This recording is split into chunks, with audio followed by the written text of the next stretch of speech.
like the stereotypical dreams of being an artist, yeah. Then there's live performing arts and theater. We've got musical theater combining song and dance to communicate a narrative-driven or some sort of storytelling play, but primarily using song and dance to do that. Then plays which are more kind of story narrative-based. Immersive theater, which kind of adds the audience as an active component in the storytelling. Concert dance, which usually is like institutions that also integrate into theater spaces. And then like burlesque, that kind of opens the door for drag, and also then club dance and street dance and urban culture. Also performing arts again, focusing more on theater right now. And then arts education. You've got your schools, if you've got a curriculum-based approach to teaching the arts, K through 12 being faculty, having like an after-school program that's focused on the arts and teaching the arts, academia, universities, studios, your drop-in classes. We're kind of in the hub of that right now. Independent, you can be a freelance teacher that hops in and out of different places, or you have your own following, or student base, health, art therapy, dance therapy, music therapy, and conventions where you can be a judge, teacher in a touring convention circuit. Very high level overview. And history, an art historian, an archivist, someone who's looking back at patterns and trends that we have been doing in the arts and forecasting what the future might hold. Yes, and now focusing more on theater. Devi touched on this with the word Broadway. That kind of means a lot of different things to different people. New York's history with theater, and institutionalized theater, I think, correct me if I'm wrong, kind of starts in like the 1800s in the like establishment of theater. So that kind of denotates as off Broadway, which is like your black box situation, the most accessible theater space to perform in. Then you have off Broadway, which is like 100 to 500 seats, and then Broadway, which enters commercialized spaces where theater kind of can be in both nonprofit and profit spaces. And things that are both in the off Broadway or off Broadway can become Broadway depending on if they can be commercialized or not. Basically, these terms hold a lot of weight in the AEA, or the American, what is it called? Equity Association. And that basically affects what your contracts look like, what your pays look like. So that's kind of where those terms kind of played an impact, but certainly does not have any impact on the quality of work that's being done. Beyond that little hub of New York City, there's the whole world. And regional theater and tours and theaters across the world that might bring in shows that enter the off-Broadway, that kind of circuit, or regional or local productions that have a lot of value and a lot of worth, and also community or specifically local organizations and theater projects. That's where you can experiment more with like offbeat and non-commercial things that are more experimental and fun, all equally valid and play an equal role in this industry. And then concert dance kind of overlaps in the visual look of theater spaces where you have large companies. Let's say an example is like an Alvin Ailey, which is an institution, and where your runtime of a show might be like an hour to 2 hours or something like that, or longer. They receive nonprofit or external funding, and or you can be an independent artist, choreographer, who's commissioned by other companies to come in and present work. We read that, right? It was said industry roles. Okay, great. Yeah, so again, performing arts, focusing on our main buckets. We've got actors, musicians, singers, dancers, again, many more beyond that. You can be all of them, really impressive if you are. We love a triple threat, whatever. Not me, but go you. And within that, there's also a casting hierarchy. So we have principal members who have some sort of lead character role that they're specifically cast for, ensembles that are supporting cast around those, or those are the primary. Understudies who are in the ensemble, but they also have a lead track that they can step into when necessary. Swings, which I personally think is like the hardest job ever. You have to remember many different tracks, and you're off stage, and you are like called in in the second of like 5 minutes before the show. You don't have time to practice, and you have to have everything memorized and be able to figure things out on the spot. It's a really hard job, and sometimes the most talented people are cast as swings. And then you also have standbys, which are off-stage cast who are trained in a principal role who also, especially for like really high stress or high pressure jobs, need to go on for a lead role. And then a dance captain is also usually an ensemble member or a swing. They might know the blocking, the choreography in order to catch anyone up and throw people in. And then the creative team, so these are the folks who are designing the vision. Key power players here are directors, producers, and writers. I'll talk more about that. Also, you've got composers, choreographers, dramaturgs, all sorts of designers from set, costume, lighting, sound, wigs, makeup. So directors, kind of breaking down these like key power players.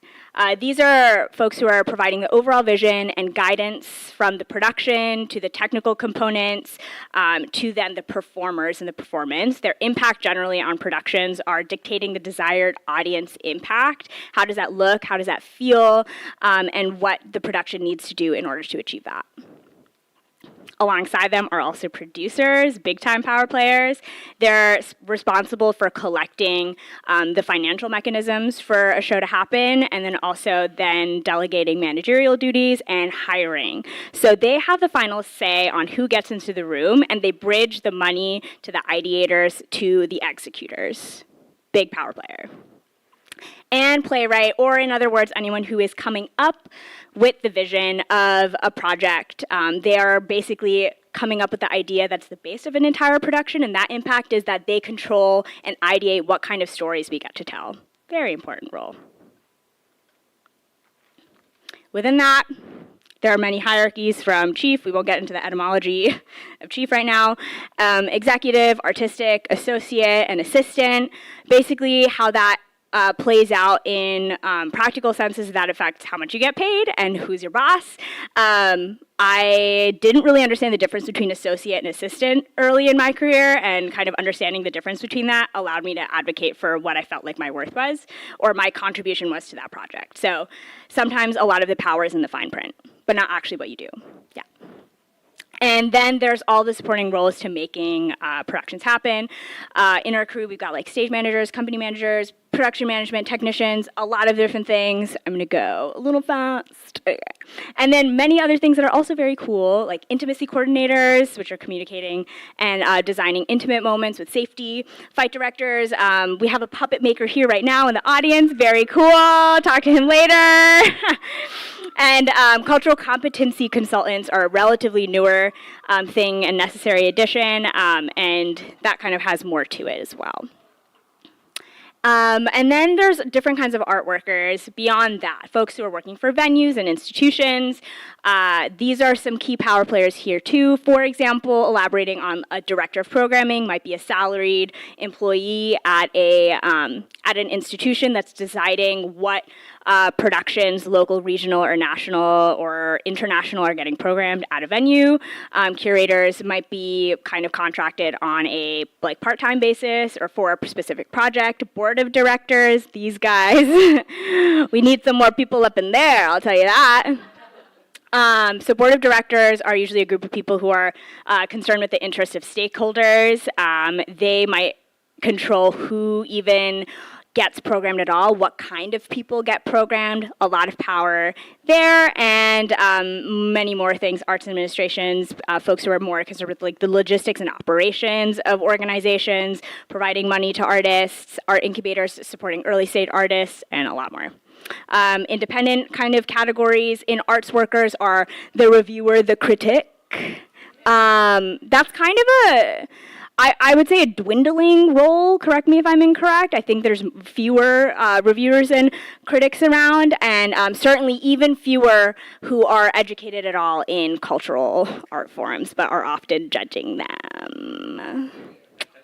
So think about that. And then there's also managers, folks who are concerned with helping the business of companies and or artists, and freelance organizers, everything all around, all at once. Yeah, great. Another very, very, very important power player, agencies, collectives, collective institutions that are kind of, they take on an outsourcing role of either service or creating casting and things like that. Kind of buckets of agencies include talent. Those folks are hired by talent to serve talent's needs. They should be. So they're concerned with your contracts, the legal opportunities, and fine print, and also helping you network and get opportunities that are for you, so they're working for you.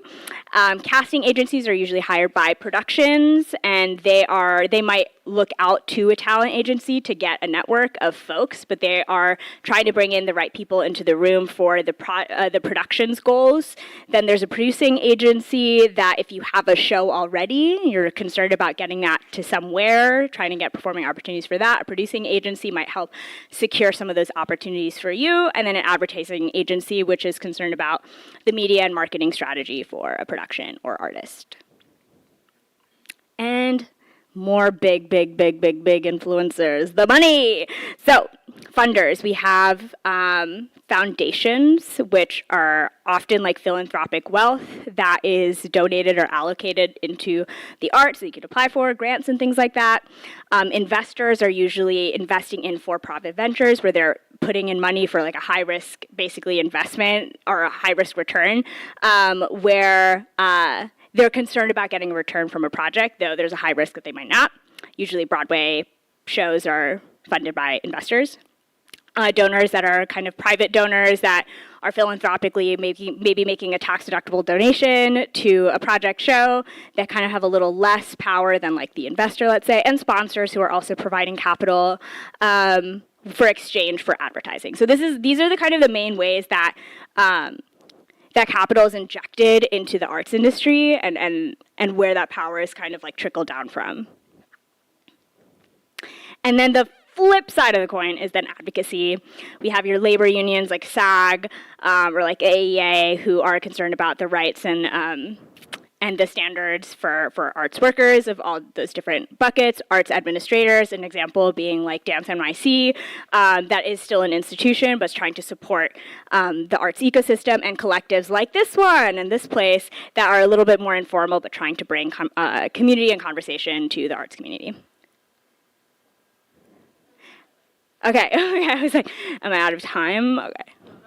We're getting there. Okay. So overall, yeah, whoa, that was a lot of information at once. Okay. High-level overview, you might have known all of those things. Hopefully some of that was a little new. But overall, what that was kind of intended to communicate to you is there's many ways to work in the industry. Most people have multiple roles, but ultimately, I think that there's power in understanding these different roles and what their priorities and their concerns are, because the more that you can understand that, the more that you can advocate for yourself when you understand how a larger system works. I know that this performing arts industry can often feel like an emotion-driven industry, but the arts industry, like any other industry, is a business. That's for you. That's the end. How much time do I have? A 0? Okay. Any questions? We'll take like 1 or 2. Or none. Okay. I'll leave it out. Super clear? Go me. Work. Give it up for Miss Ma'am. All right, we're going to take 2 minutes to set up for our first panel. Feel free to grab the snacks and the drinks. It's 1:32. Oh, I did good. You did great. Okay, I ran through that. You killed it. Proud of you.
question.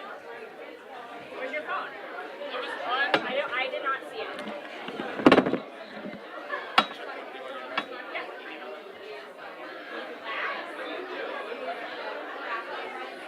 Is it ice cold? It's amazing. It's amazing. I love it.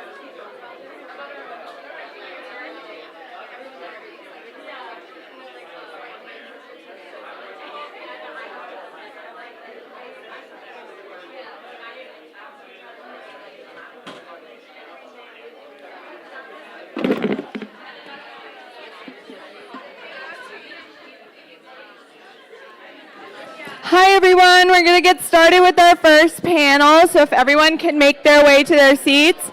My panelist, if you are a panelist, can you come on stage and take a seat? That's you. You care where we sit? No, sit wherever you want. I'm going to sit right here, but you sit wherever you want. Choose a seat. Please. I'm not going to sit in the Wherever middle you want to because sit. I'm tall enough. I'm sitting right here.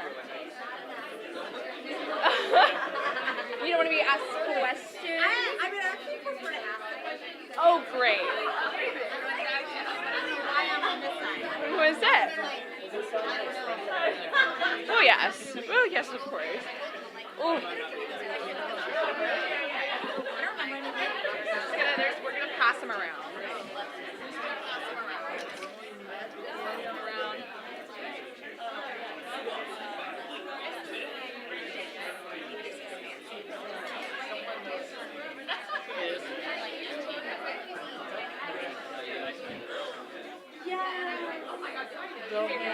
This is how this is going to work. We're going to go down, you're going to introduce yourself, say your name, your pronouns, you're going to go into like your role in the industry, what you do, and then we'll get started with the script.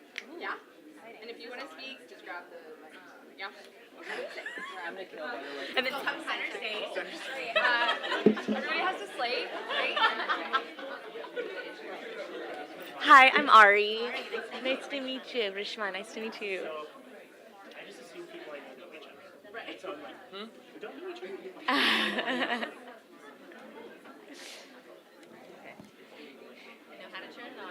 Yeah, great. Step one, done. Love it. Rishma, this is All right, everybody.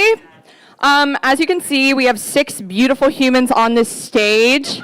I am so grateful that each one of them they all agreed to do this, which is crazy. I can't believe some of these people have never been in the same room before together, which is amazing.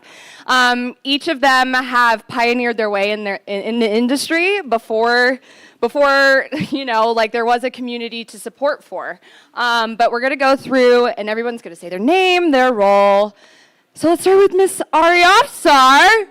Hi. Hello. I'm Ari Afsar, she, hers, and I am a composer, lyricist, and performer. That's right.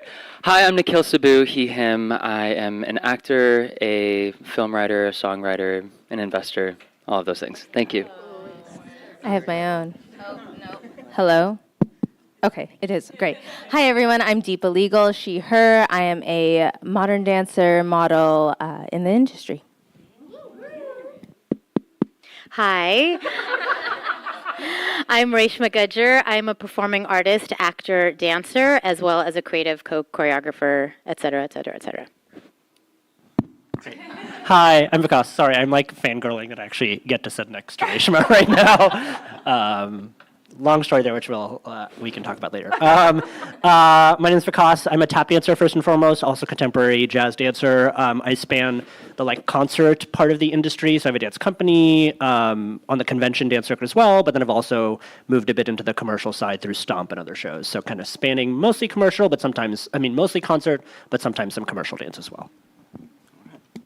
Hey everyone, my name is. It's on? Yeah, it's on. Hi.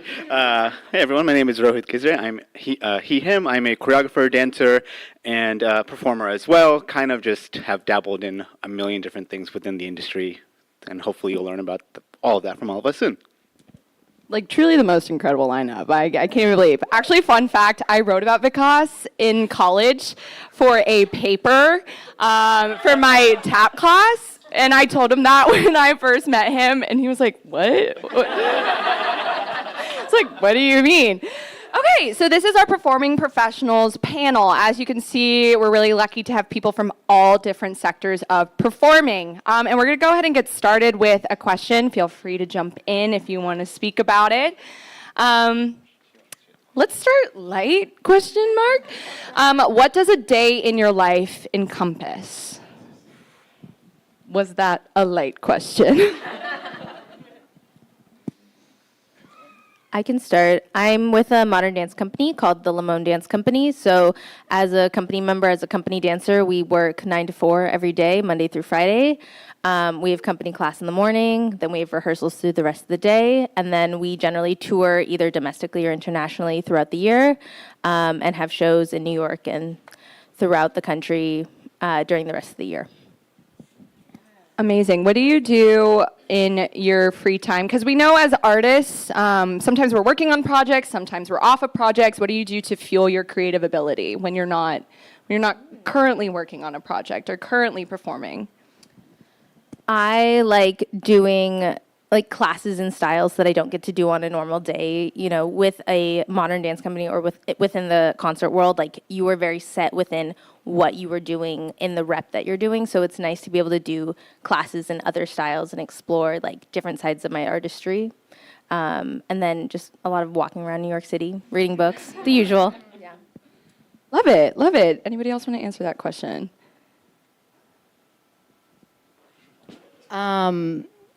My days look very different every day. There's not a single day that will look the same. Currently, I'm on a specific job, which is a crazy rehearsal schedule, which is very unique. But if I'm not on a job, as an artist in what I do, which is I'm an actor and a dancer in the commercial world, mostly in Hollywood, my days are self-taping, looking for work, working maybe, doing things, collaborating with friends to make stuff, taking care of my body, taking class, convincing my parents everything's gonna be okay, you know, a full time, finding ways, finding ways to, like your second question, inspire myself in the many lulls that you have as an artist where you're not working, and how do you feel that you have value in the world when you're not on a job, which is very weird because I'm working all the time, even when I'm not working. So finding ways to like, okay, I'm not working today, but like what's inspiring me to just be alive and exist in this space that I'm in, and that's different all the time. I'm always trying to find new things that inspire me to then be re-inspired to then create and be a performing artist. Yeah, no stability. So be ready for that if you're considering. Can you talk a little bit more about, I know you're a pioneer. You have done many of the first in this industry, and even showing up to a job just as a person, regardless of what we look like, is hard on a lot of days. And I'm interested to hear your experience about being South Asian and being on these projects, if you feel comfortable sharing, if you face any difficulty in those spaces and having to show up for yourself, but not only your community, and, you know, given the responsibility of being the first. Is that... Okay, so loaded. Where's that liquid death? Right. I feel like that's a journey question, because I think it started one way and it keeps changing. In the beginning, it was incredibly isolating, and in some ways kind of cool, because I'm like, ain't nobody else competing against me. It's kind of amazing, you know what I mean? But also super lonely in the sense that nobody understood me, like culturally, right? Like all of my non-Indian friends didn't understand that like there are certain things that I didn't know about or I didn't do, or, you know, because we have a different kind of upbringing sometimes. So I didn't feel like I fit in the culture of Hollywood, being in this body, in this culture. And also I didn't feel like in the beginning that people were able to consume me unless I was exactly what they thought I was, which is Indian. So I was trained as a contemporary jazz, tap, ballet, tumbling, no Bharatanatyam, no Indian classical, nothing. I was like nothing, I was very Indian in my life and my family, my values, but like in what I do was no Indian dance. So when I showed up, they just looked at me, expected me to be an Indian dancer, and I'm like, I'm not that. And they weren't able to actually hire me or consume me unless I showed them that I am Indian. But I am Indian. But I'm also American, and I also do all these other things.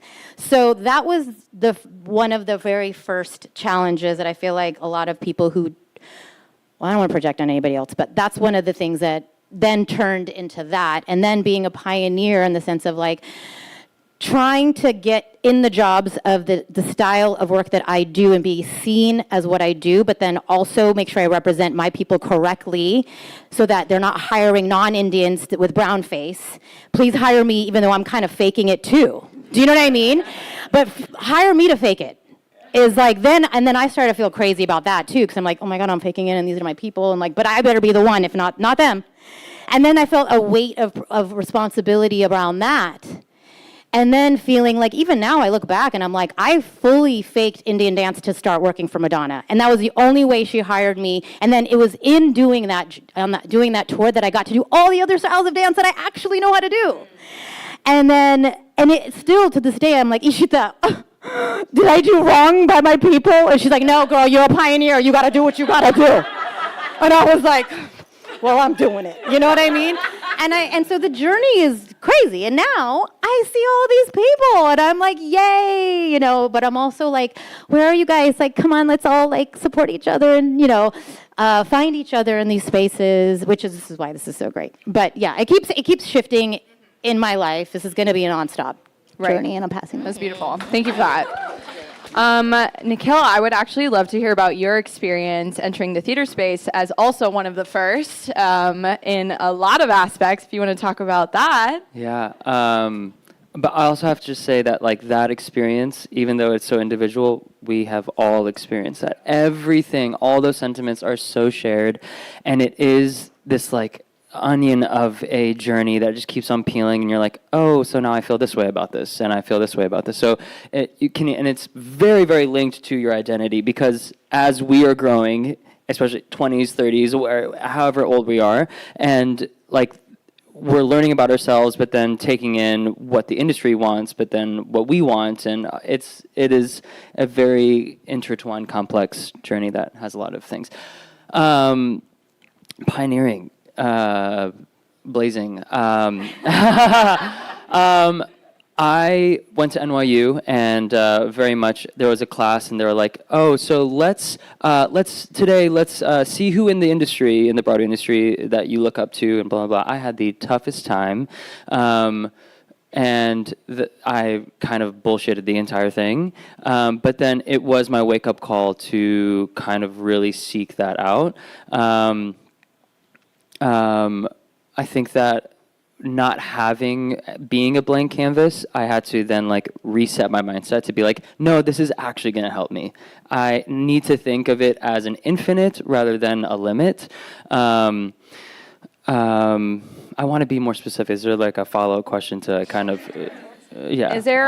Is there a project where you felt like you really, not even connected with culture-wise, but you stepped into the space and you felt like this was what you were meant to do for the rest of your life? Is there a process or a person that you met or an interaction that supported all of these notions that you're talking about that confirmed you in your spot? I would even say after my Broadway debut with Mean Girls, still no. I joined the cast of Hamilton, and that was still like, oh, I'm here because I'm a person of color, and that feels great, but still no. And it was honestly, I would have to say, it was playing Connor Murphy and Dear Evan Hansen that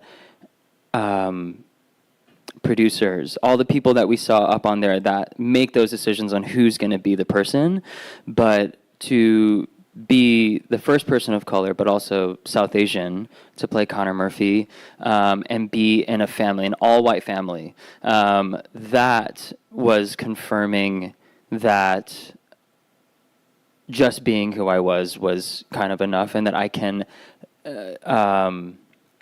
be in this space. I think that like that message of every single day, and I did a tour of it, so I was going all around the US with it, and to know that people around the US were seeing my sister, mom and dad, all white with their South Asian kid coming out on the dinner table. It's the top of the show.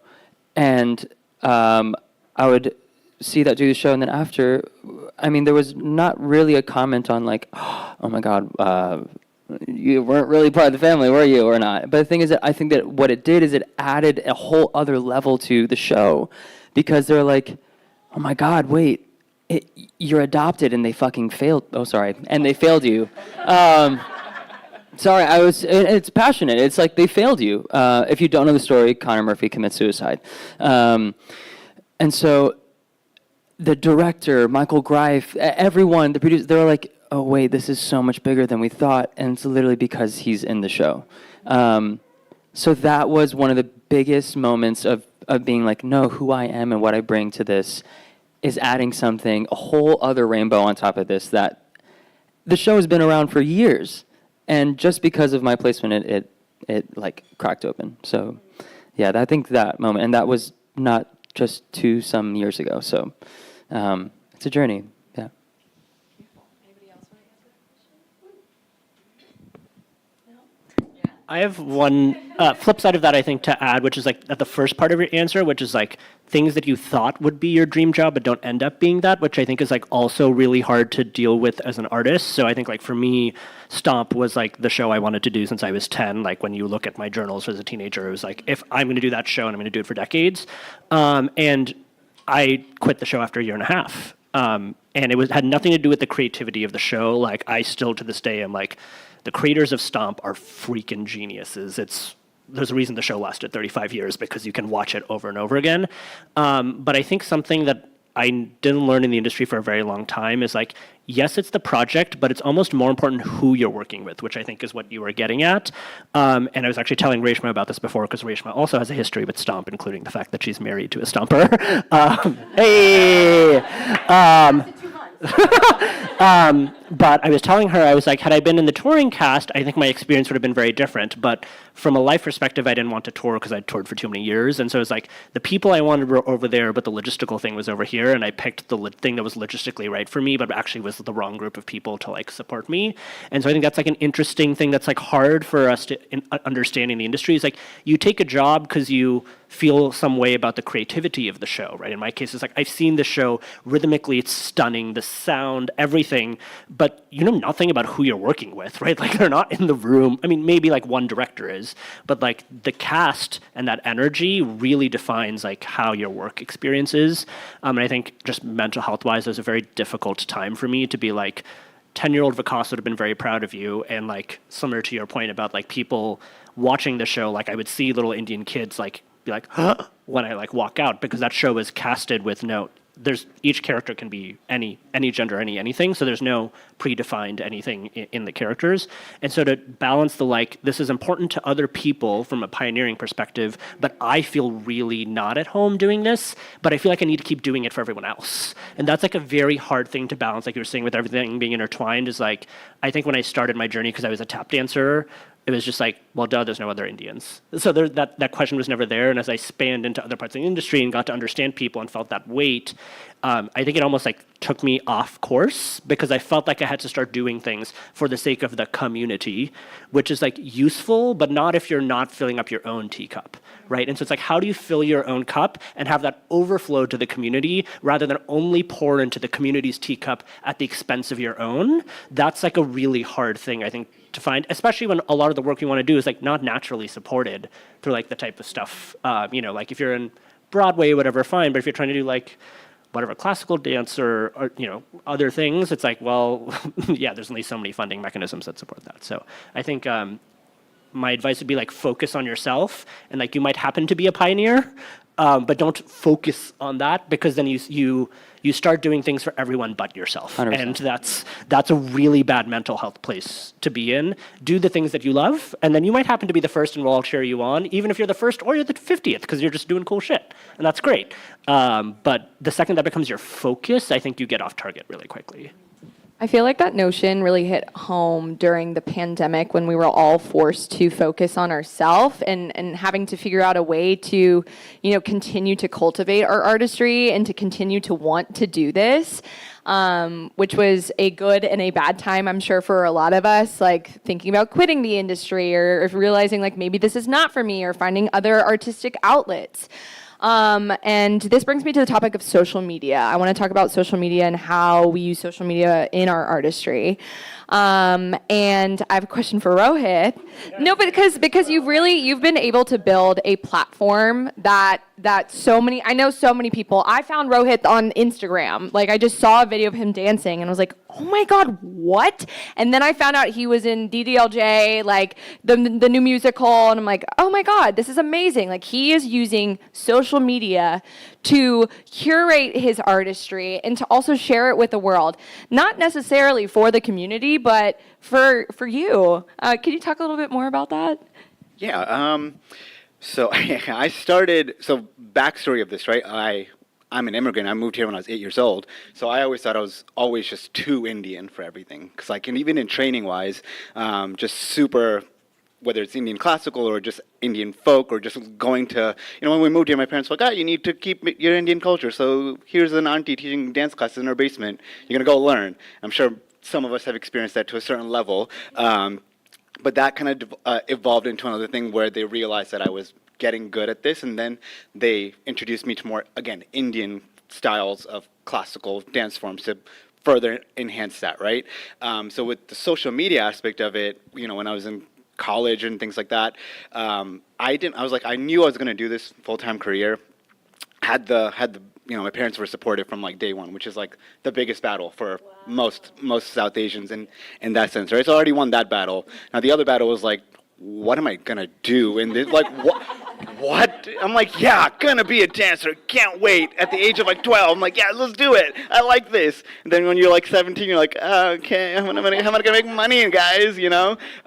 So I started dancing early on in college and through the whole like college dance scene and all that with collegiate dance competitions, South Asian collegiate dance competition more specifically.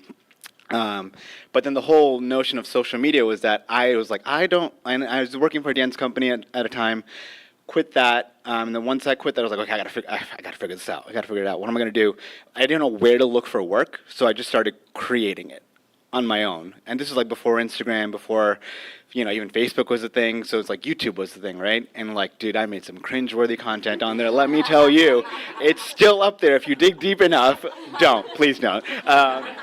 But he goes and looks for it. But I think what that helped me was to see like I could in live action see like what am I good at, what am I bad at, and like actively be like, this is real bad, dude. Or it's like, this feels like this is what you like to do. How can you expand more on that? And then it kind of just evolved into more and more and more. And then now with the age of Instagram and Facebook, and I started with Facebook because when I started trying to do dance classes in the city, when I was training at Broadway Dance Center, I was like, this is a lot of money. I need to make some money back because like, how am I going to do it? Tried to do some dance classes in New York City like 2015, 2016. Not much of a dance scene in terms of like for Daisy dance at that point, right? And I was making flyers, putting it up on Facebook. People would see it. My parents would share it. It was like, ooh, yeah, people are going to come. People are going to come. Nobody came. All right. So, that was a journey in itself. It took a couple years, and I was like, you know what? I'll stop this. I'll go do more training. And throughout that, I was still creating whatever I wanted to create and see what happens. Some things hit, some things didn't hit. But the goal was never for like the views or the followers or things of that nature. It's more so, this is what I feel internally right to put out there right now, whether it was or not, sure, whatever, And then now looking at it, when I started doing workshops or things of that nature, I never imagined it to get to the point at which it is now, where I can feel financially sustainable of teaching a 1 or 2 workshops, and then allow my other time to do actual creative things even further, and whether that's auditioning or whether it's working on myself of becoming a better performer, artist, or any of that nature. So I think social media is a good tool to utilize, but it has never been the outright of like, I want to be social media influencer per se. It was more so I just need an outlet to put my work out there, and maybe someday someone will see it. If they don't, they do. But at least I'm looking at it on the outside, third perspective, and that helped me to just be like, bad, good, moving on, you know? I think that's the most, like, you can be your own teacher in that sense. I do that with my own self-tapes or anything. Like, I'll, like, send a self-tape, I'll do my best, and then a week or two later, I'll look back on it and be like, okay, how can I build from this? Because we're time crunched, or even for a post, you're time crunched or something. But, like, you really can, like, become a teacher for yourself. And I think that's wonderful. Yeah. No, I think that's also the reason why I try not to delete anything ever. I'm like, it's great. Let's just scroll back and see how far we've actually come, right? And usually I'm like, post and done. I'm out. This is gone. Out of my brain, on to the next. But there's days when I'm like, okay, are we actually like improving? Am I getting somewhere? Yeah. Then you scroll back a couple years and you're like, oh yeah, we got somewhere. Okay, wait, we did something. All right, keep going. You know, I think it's just the whole thing is always, especially in our industry, you got to be honest with yourself. Yes. The minute you're like, I'm done, right? You can't be complacent, and being honest with yourself always helps. And just having that extra platform to do that, I think is good. Yeah. Yes. Class for that. I think it's also interesting to think about when we get to that point, because our careers are not, it's not an uphill slope. It's not, the learning literally never stops, regardless if you make it to whatever your end goal may be in your specific sector of the industry. Sometimes you have to take a break, and like even social media is so overwhelming in the use it's used in every single aspect of the industry, even with LinkedIn. Like when you're applying to jobs, like I feel like that is also very overwhelming. You're always having to put yourself forward. And when it's connected with your career, sometimes finding a different outlet and sometimes finding a different passion that still, brings in your other passion to create something else is really cool and really important. So I'm going to ask Aria Afsar to talk about her story, because this woman has done so much in so many different aspects of the industry and is truly a multi-hyphenate. So I'm going to let you talk about you. All the way through. I always joke and I say, like, a multi-hyphenate is not by choice, it's out of necessity. If I would have just focused on one, I would not be making enough money. and so it's so interesting. Like, speaking of COVID. Well, I originated the Chicago production of Hamilton in 2016, and then a year later and it was amazing to be able to be in the room of so many POCs and make that be normal. And Hamilton really, from like one day to the next, changed the game in terms of us being able to be allowed in commercial spaces. Like one day to the next, whatever the fuck you want to say. Sorry, are we allowed to swear? Yeah. Okay.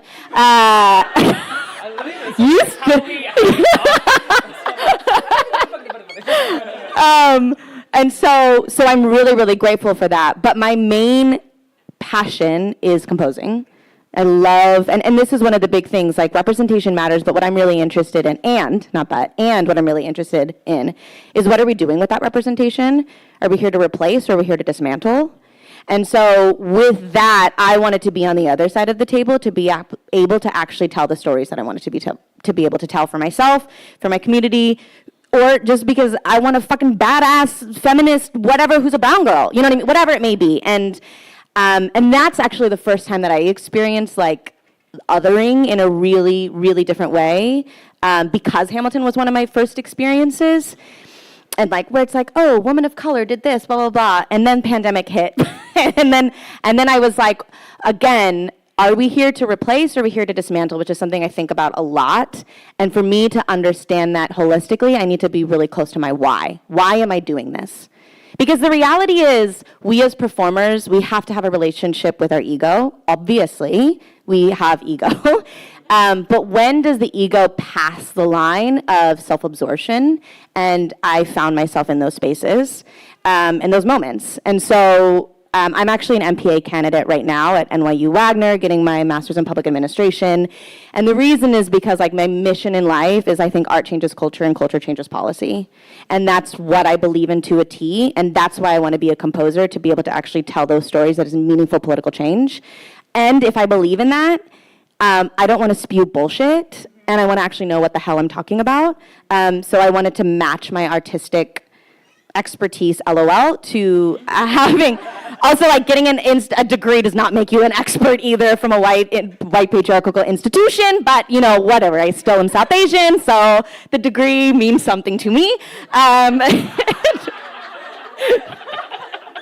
The joke of like the biggest like F you to my parents, my dad, was like always wanting me, like the day of Hamilton when it had opening night, he was like, hey, when are you gonna get your MBA? Like opening night on the stage. And I was like, oh my God, can you be more stereotypical? Like to a T. Yeah. Like be innovative, you know? Like seriously. And so then my big like, hey dad, I'm rebelling was I'm getting an MPA. Haha. Anyway, so that I think like in long story, multi-hyphen, all of the, whatever medium it may be, the thing that I would deplore, what is my journey, and I hope that we can continue to do that no matter where we are in the industry, is like getting really close to our why, getting really close to it. Beautiful, beautiful. I'm going to ask one more question for every single one of these beautiful panelists to answer, and it is a deep question. Just to preface, but if you could go back and tell yourself one thing about the journey that has happened, what would you say? Ari, do you want to start? Or does somebody else want to start?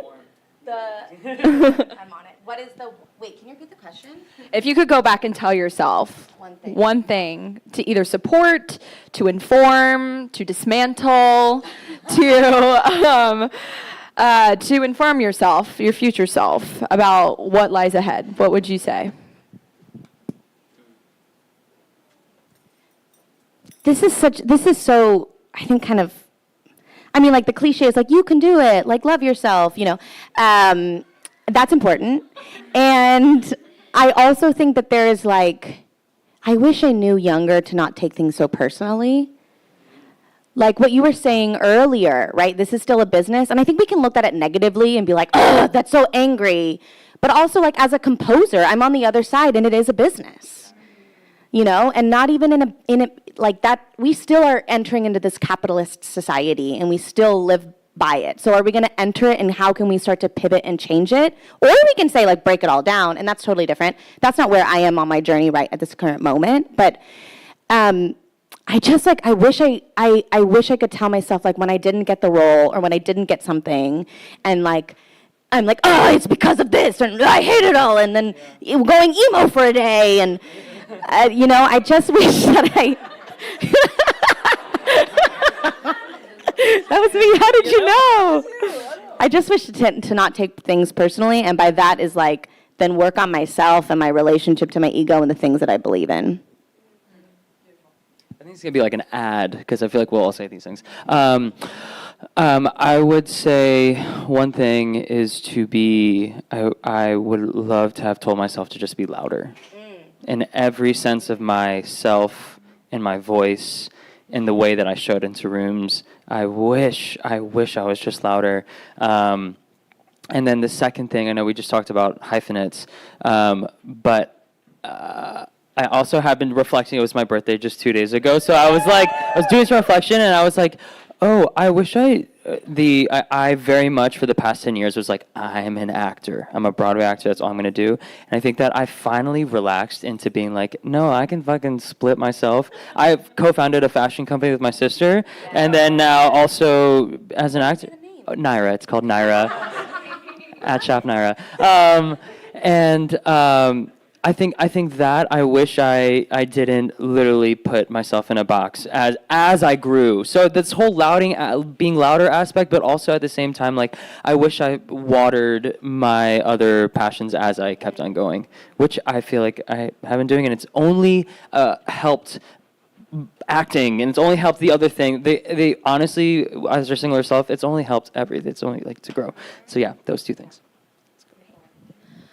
I think being in an industry where the majority of the creatives and the other people you're dancing with or the other people you're interacting with are white, or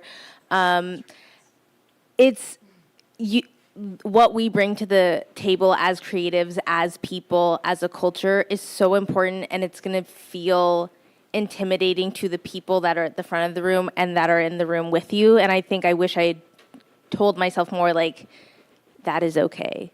Like, let them have their own feelings about it, and then, but don't let that detract from what you bring into the room, into the space, because it's so important, like, you know, to have Indian people on the Met stage or at the Kennedy Center. Like, we need that representation, because you never know. Moving into part 2, you never know who's in the audience. I think the best thing about getting to tour and being a professional dancer is like having people come up to me after shows and be like, I've never seen myself on a stage. And that is the biggest gift I think you can get as a creative and a performer. So true. See, these are the kinds of questions I don't like. But I have to say that honestly, just knowing my own personality, I don't think I would tell myself anything, because I tend to thrive with the not knowing. And if I know, like a lot of times I feel like the most growth I've had, and my whole life is a not knowing. I feel like I'm walking in backwards constantly. I can't see. And so I actually, it's better that way. It's better that way for me. If I know, I probably wouldn't have chosen this crazy path, and I'm glad I did, because I love my life, and I think being an artist is such a, to the point of art with the culture and the culture with the policy and all that formula you just said. I think it's such a gift, and I'm so grateful. And I think if I had known, I don't know if I'd be sitting here. I don't know if I would have pioneered. I would have had the strength to do this. You do it because you're surviving. I feel like I'm in survival mode all the time, so it's better that I don't know. I'm not telling my young person self anything. I have a mic.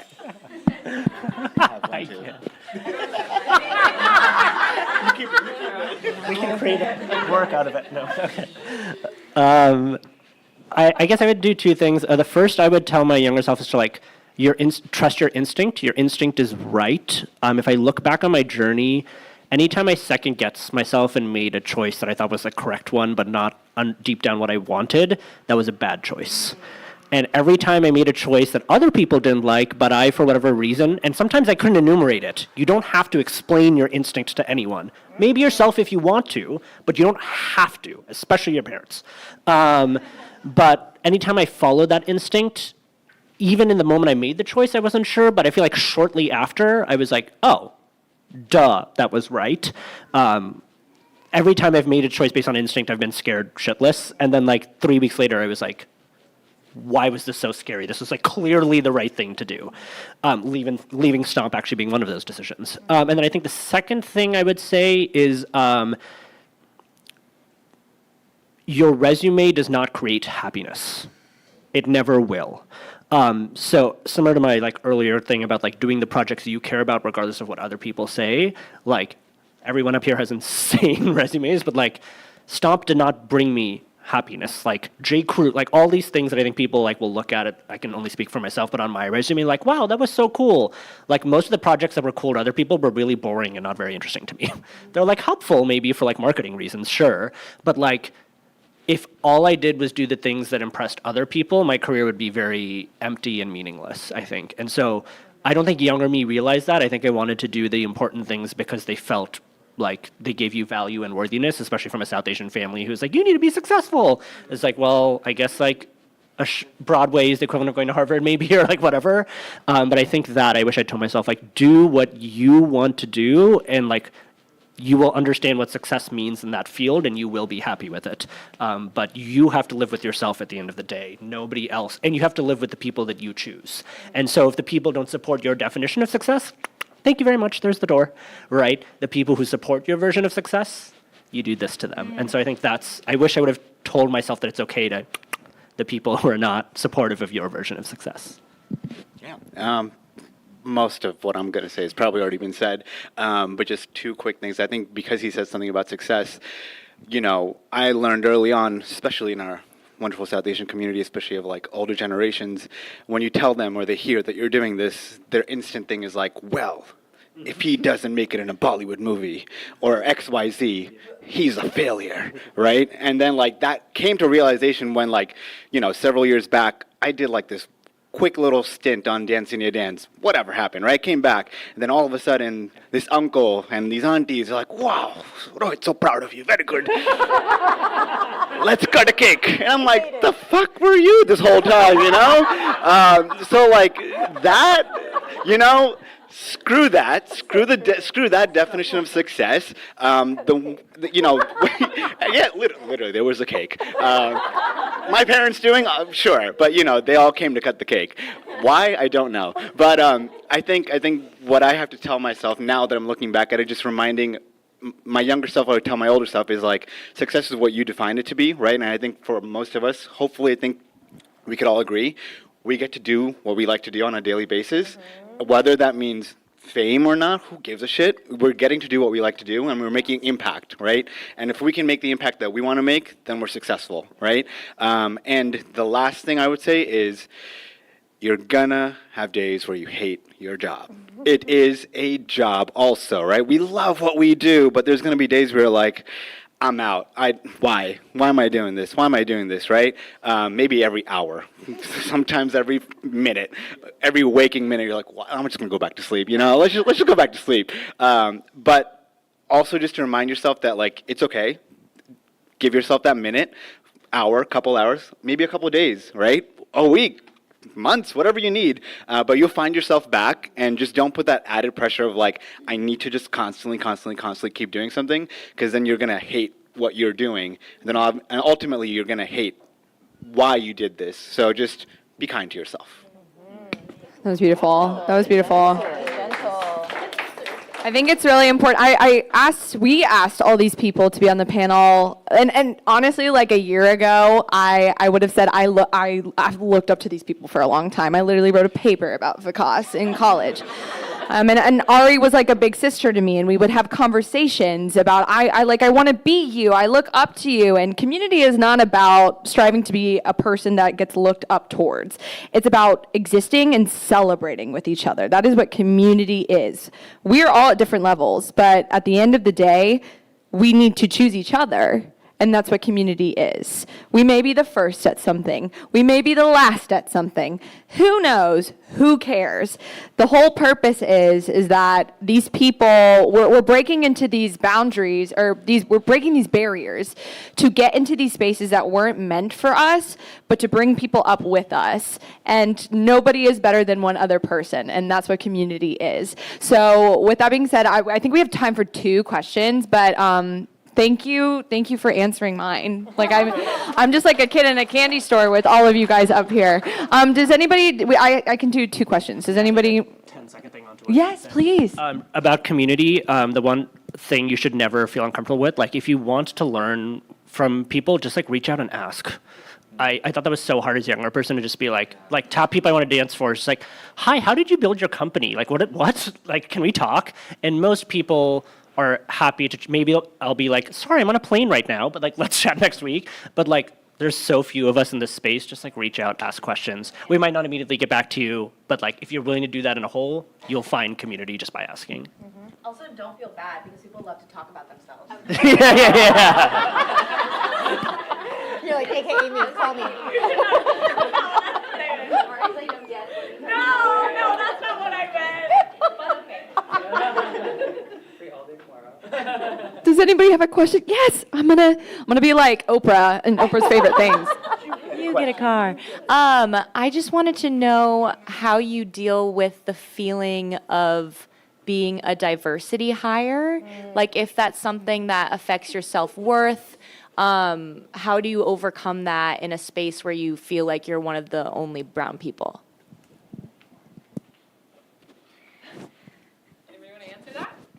I don't have a problem with it. I love it. I'm like, I have to clarify something. I know earlier I said the only reason why I booked the Madonna tour is because I showed them that I have Indian me for me to be consumed. Actually, I was like, that's not actually true. I auditioned for 3 days. 10-hour days doing contemporary and everything else. It was on the last day that I'm like, in order to differentiate myself, for you to see me in the rest of the people who made it to the last 4 days, I'm Indian also. And like, I did this thing. And so I just wanted to clarify that because even though I could be a diversity hire. I know, Mike, I know I'm good at what I do. And so if I wasn't sure that I was skilled, a professional, as we learned earlier, trained, really good at my job, then I'd feel like an imposter, and I'm like, oh, I'm a diversity hire. Boo. I know that I'm really good at my job, and so when I get the diversity hire, I'm like, good on you for picking me. Thank you. You chose right, or one of us in this room. Just saying. So. No, that's what I would have said too. I think brown in a white room.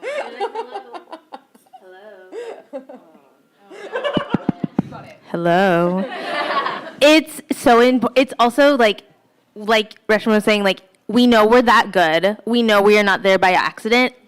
And also we all look like this. Hello, of course you want us. Yeah, I there was something that I booked, and even my agent was like, oh yeah, they're feeling really white right now, so that's why you got that. And I was like, oh, cool. I'm feeling very self-conscious now. And I went into the room feeling extremely self-conscious and feeling I wasn't contributing because all of it is also like collaboration. And then, I'm like, but look at this is not just brown spaces, right? Like in minority spaces, there is a shift and push to be, all of this system of what Devi was saying is white patriarchal. This is what the country was founded upon, right? And so now that there is a push to actually be having cultural competency, DEI, and then we're seeing a country push back against it, right? With Harvard president being fired. So like, that is like, if we're going to continue, like fucking take advantage of it. And also, if you're not good enough, you're also gonna get fired. That's also the reality. This is a dog-eat-dog world, and you're gonna have to be able to step up. And the fact that there's focus and intentionality to create spaces that are diverse is really important, and those are the spaces that I want to be in. Yeah, I would just drop it. Yeah, please, thank you. No, it's a mindset, and I would encourage, and I feel like several years ago I had that mindset of like, fuck, I'm here because of that, and it did me no good, ever, and that kind of goes into just being louder. I'm like, no, fuck, I'm fucking here, and let's do it. I would just let that mindset go for sure. Beautiful. Anybody else have a question? Amazing. Sure. Two, you can answer either one, but one was the first opportunities. I wanted to ask you about the first, bigger opportunities. So many times I go to off-Broadway shows or, off of Broadway or Broadway, and I see that Juilliard, NYU, the bigger schools. And I feel like alumni plays also, such a big role in those bigger first opportunities. But how, just your experience in, breaking in or your first opportunity, how did you go about, or how did that happen for you?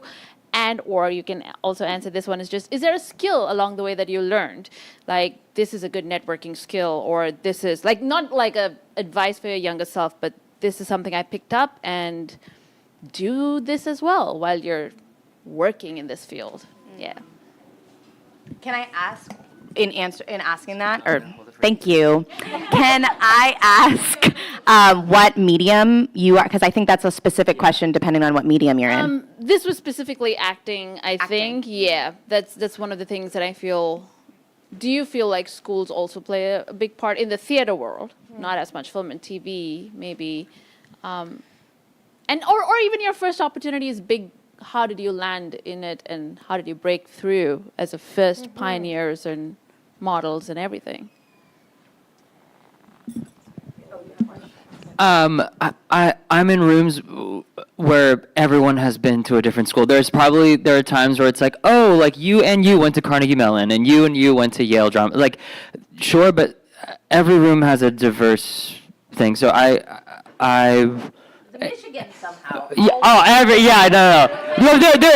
There is something to it, but no, your talent will shine. What you bring into the room in that audition, they'll look at your resume, but can you do the job? Are you fit for the job? And then I'm not sure if this.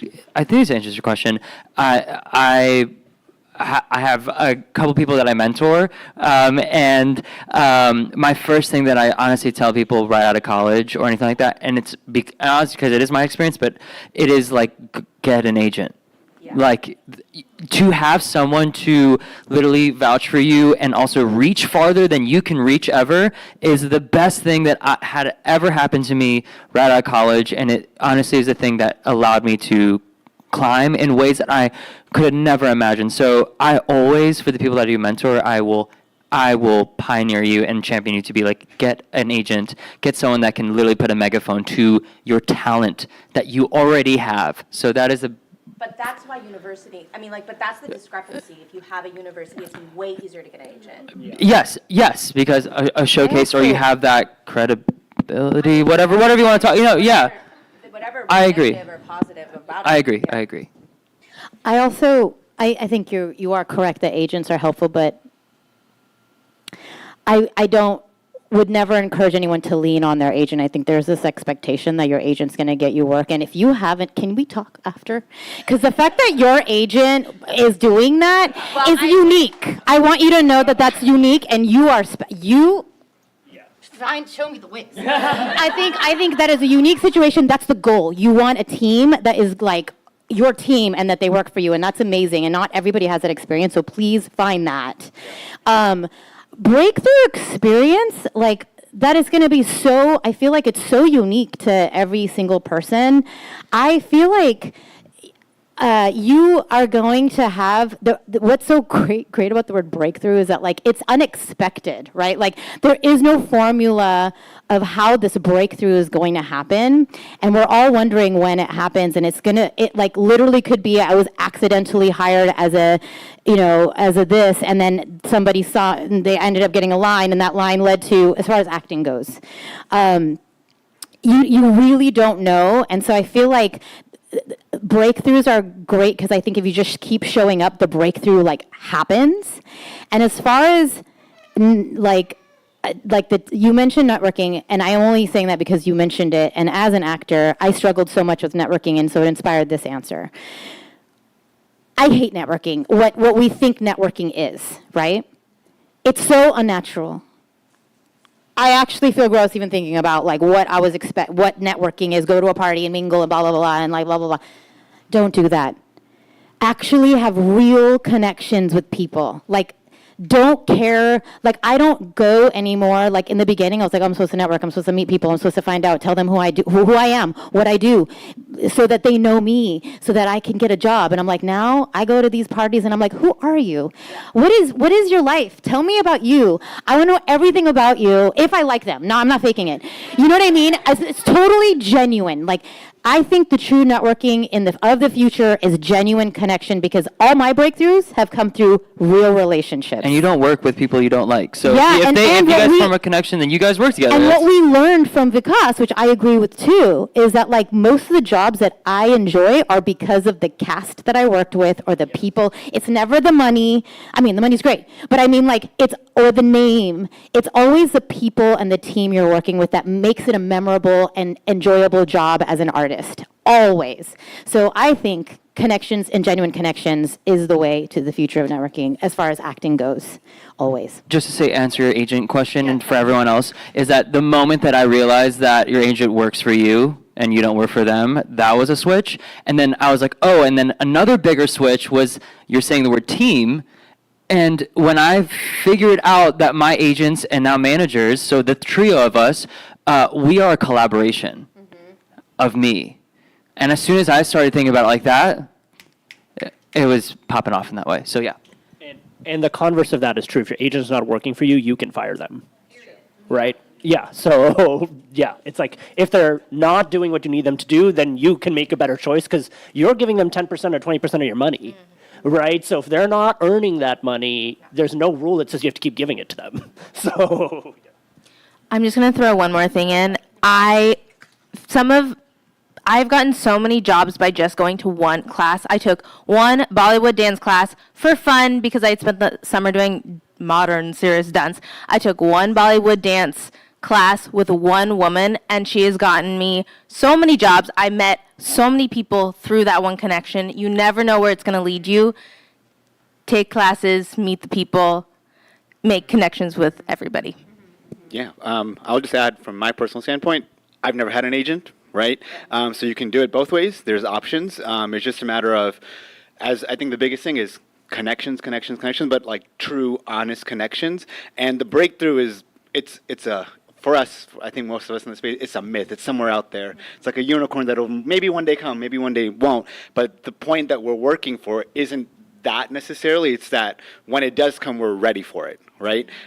Because Vikas and I were talking about this right before this. It's like, you never know, but when the time comes and it presents itself to you, you have to be prepared, right? And whether that's a big breakthrough or a small breakthrough, you have prepared all your time to get to that level of being a professional, you know, which is why it gets you that job. And then working with certain people or working people that you like will get you more jobs and other things. Then eventually you find yourself in spaces, and all of a sudden you're like, oh shit, I made it, right? I made it. All of a sudden I made it where I wanted to get to, and that's an incredible feeling because you've found your own way of getting through it, and it's never a straightforward path for every single person. I think when the breakthrough happens too, it only gets harder. Yeah. You only work more. When I got my Broadway debut, everyone was knocking on my door. Can you do this developmental lab? Can you do this workshop? I only worked, it was only harder after that. Yeah. So it's not like you break through and you get to a green pasture. So, Yeah. I think at the end of the day, it's important. This is crazy, me walking and speaking. I'm just gonna go back. I'm just gonna go sit down. I'm like, hey guys. I think at the end, end of the day, it's important to remember that this entire industry is based off of opinion. You are the same person you are in every single job, but it's someone's opinion that brings you, especially learning from a casting standpoint. I can't even begin to tell you the stories that I've learned in the past year, working on projects like Life of Pi, where it is a South Asian room, where I'm the only South Asian person voicing my opinions for South Asian actors in an entire team for a South Asian show, versus like a show like Chicago. Like, hearing what people have to say is it's always opinion. Like, someone may be, there have been times when a Michigan grad has walked into the room and someone's like, duh, they're Michigan, let's bring them in. But the other person's like, no, they're not talented. So it's literally opinion based, right?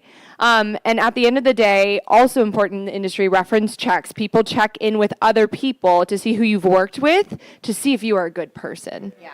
So regardless of your talent, if you are a good person, you stay true to yourself, and you surround yourself with good people, that will bring you not even like success, but so much joy and fulfill your artistry. And at the end of the day, I think what all of these people have said, success is great, success, money, fame, whatever. But like, if you are not fueling and supporting and informing your artistry with love, joy, care, and compassion, you are going to break yourself down. You are. And with that being said, and I don't know, like, I've learned these, I still have so much to learn. I don't know anything, like, right? These people have taught me so much in my life. These people are the reason I'm here right now, and inspired me to not only create South Asians on Broadway, to do so, to find good people, but also to find good people in the community, because that's something that I cared about. Not only being surrounded with good people, I wanted to learn more about my culture and to find people who were in this art form that wanted to do it too. And okay, yeah, so that's the end of our first panel. Can we give it up for Devi? And can we give it up for our panelists? Go. Right. Like I said, you can find everybody on Instagram. Like, we're tagging these people, we're posting, follow them, ask questions, do whatever, reach out. Connections lead to opportunities, and opportunities lead to even more things. But right now we're gonna take a break, I believe. And then we'll go into our next panel, which is behind the table. Yay. Okay, yay.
Hi everyone. We are starting our next panel in like 5 minutes. So if you are on the second panel, please come find me.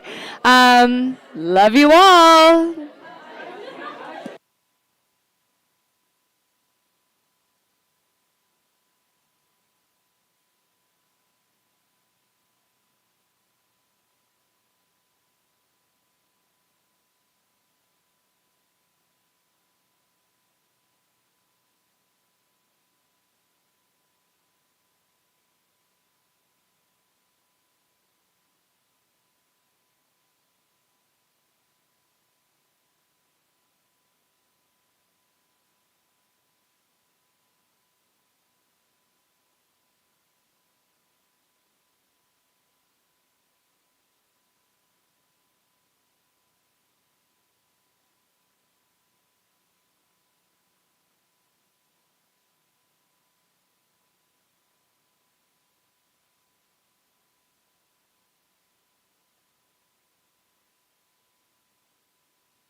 All right, everybody, we are going to make our way to our seats and start our next panel. Everybody make your way to your seats. My panelists, can we come sit on the stage? You can sit wherever you want. Wherever you want to sit. I'm done. I'll sit next to you. Want me to? That was crazy. Not that it matters, but... No, it wasn't loud. Okay, you lose it? No. I was scared to sit next to you. Why? Oh. I'm not scary. Hi. How are you? I'm good. How are you? Good. Wait, I just had to do the play that I just talked to. Oh, okay. Oh, I need my phone. Yeah, I know. Asking questions. You're so put together. I'm so hot.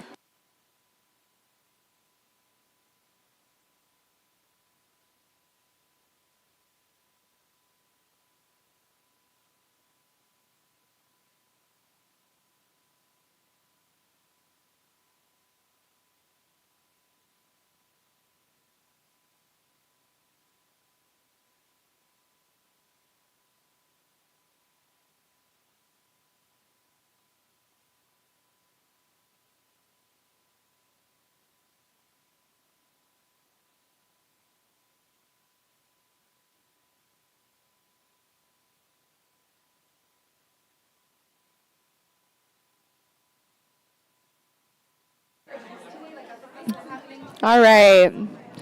Are we? Everybody make your way to your seats. Please feel free to grab snacks during, before, and after. Okay. I'll let.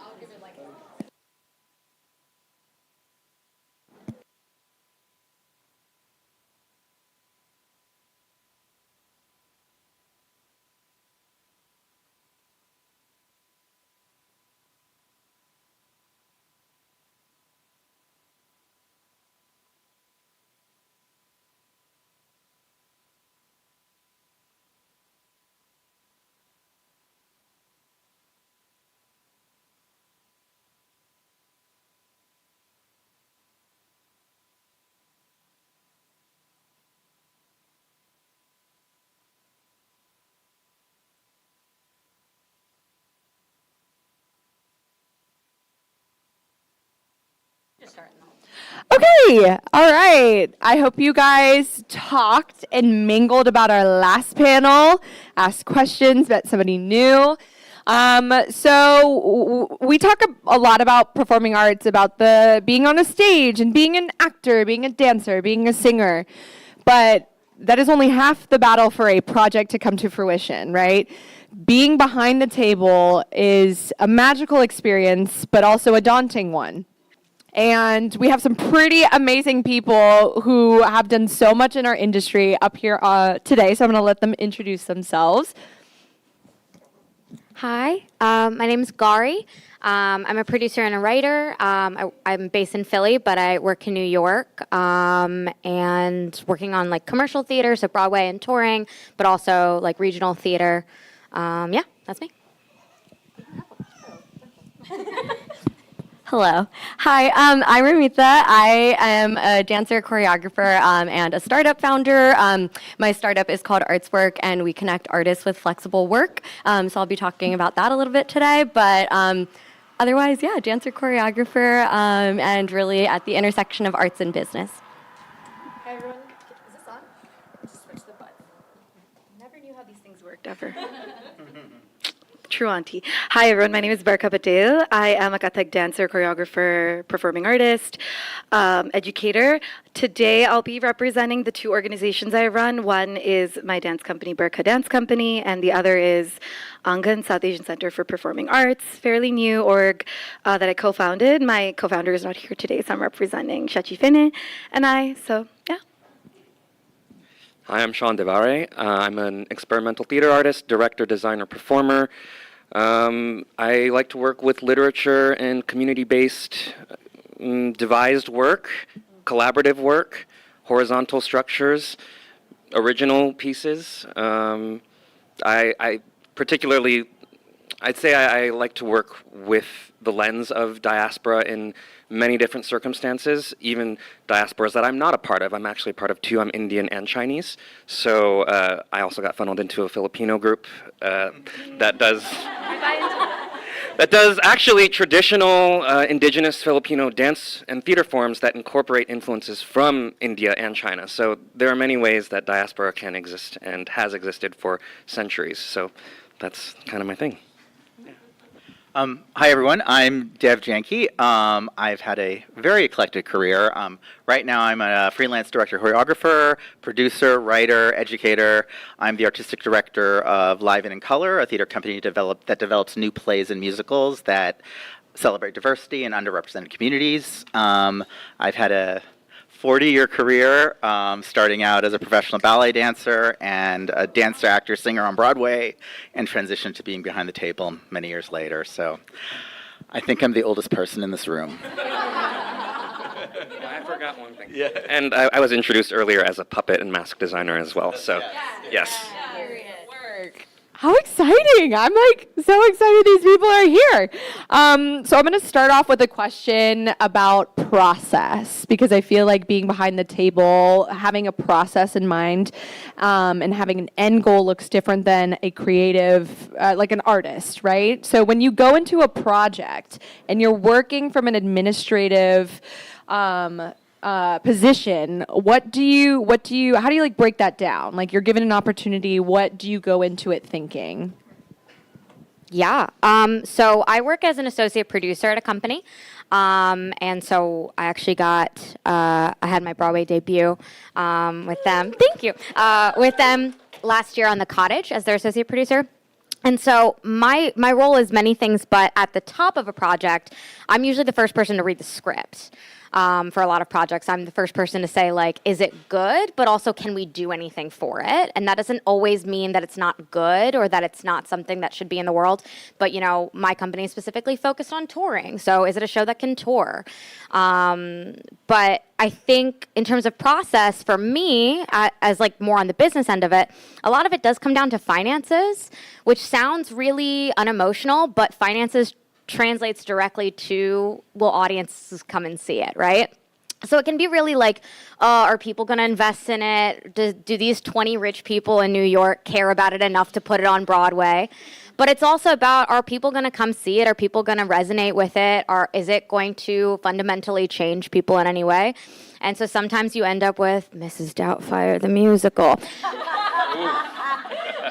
But sometimes you end up with something great. And you end up with something that brings people into the same space and challenges them. And the hope is that you're doing both and you're serving both audiences. And, you know, maybe one day there'll be more, I don't know, Auntie Doubtfire than me, whatever that version is. I love that. Yikes, Mrs. Doubtfire. Okay, so my career started as a performer. I moved here right out of college.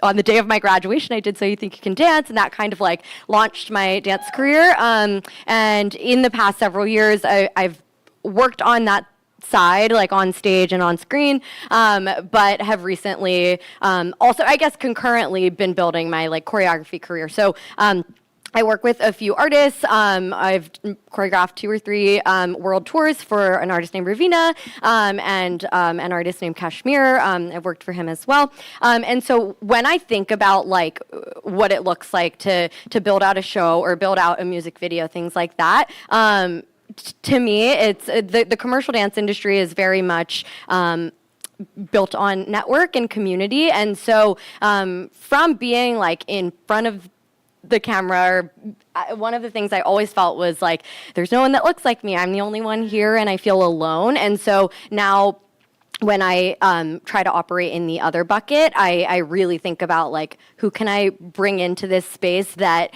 one, like works for the vision of the project, but also how are we hiring as diversely as possible across every spectrum, whether that's gender or race or you know, immigrant status, things like that. So that is like one big bucket of my process. And I just have like like lists of people that I try to pull into stuff like that. But then on the side of arts work, so arts work came out of the need that we all have. I think I realized that I wanted to be on this side of the table because representation is like obviously very important to me, but I realized that a lot of South Asian people don't take the risk to do this because you got to pay your rent, and we're scared. Like, how do you pay rent as a creative? And so artwork came out of this need to shatter the starving artist stigma and build ways for artists to make consistent income. So what we actually do is match artists with side jobs. So think like remote work that you could do while you're auditioning,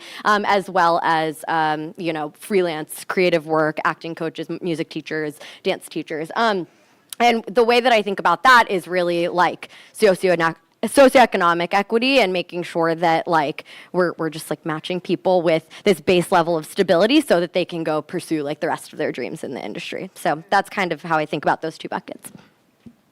My industry is a little different. I don't know. As a Kathak dancer, I don't have a company that I can work for, so I've built my own company, which is Berka Dance Company. So I run the company as an administrator, as an artistic director, but then I also create all my works and put things out. And when I'm putting things out or presenting, the process of creating a piece is really dependent on like where is it going to be presented. Not always. There's repertory work that I have as a practicing artist, as all classical dancers have from their learnings. So is it going to a festival or is it going to a 2-night show at like a theater? So a lot of the places that I present and work within are theaters such as like 92Y.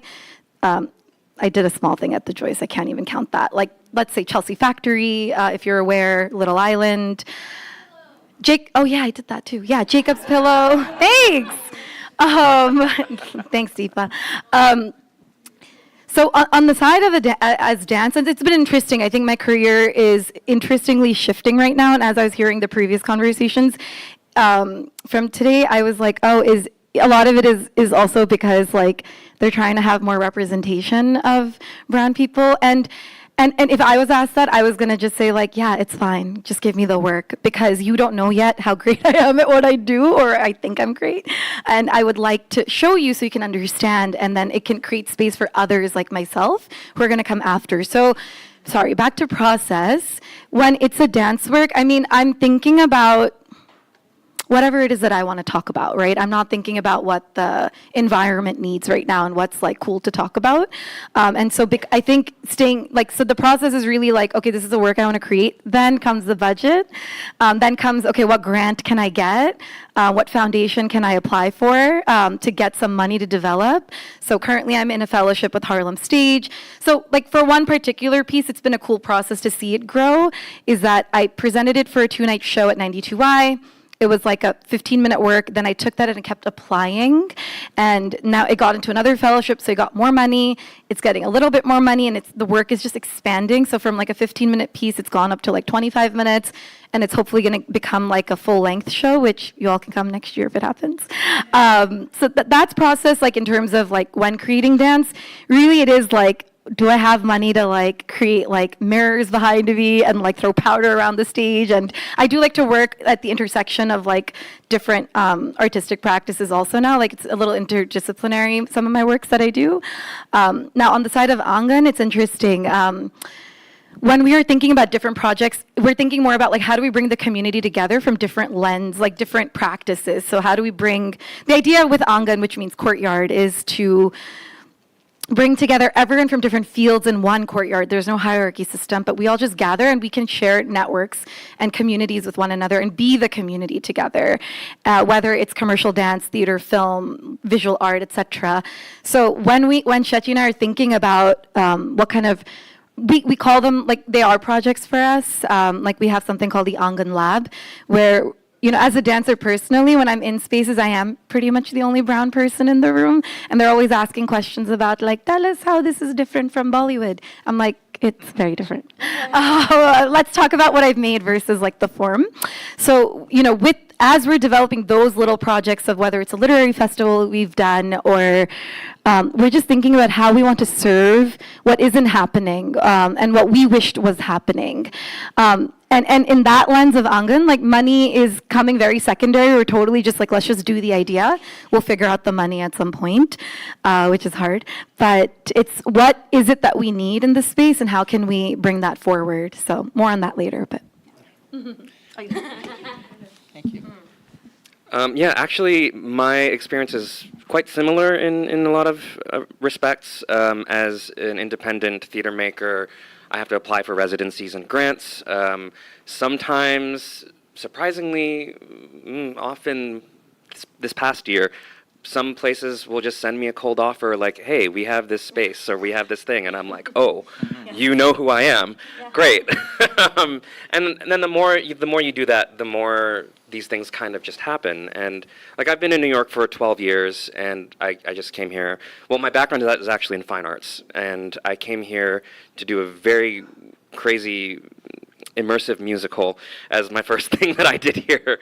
And then I just kind of, I hit the independent theater scene. I was a resident actor at the Flea, R.I.P. If you know, you know.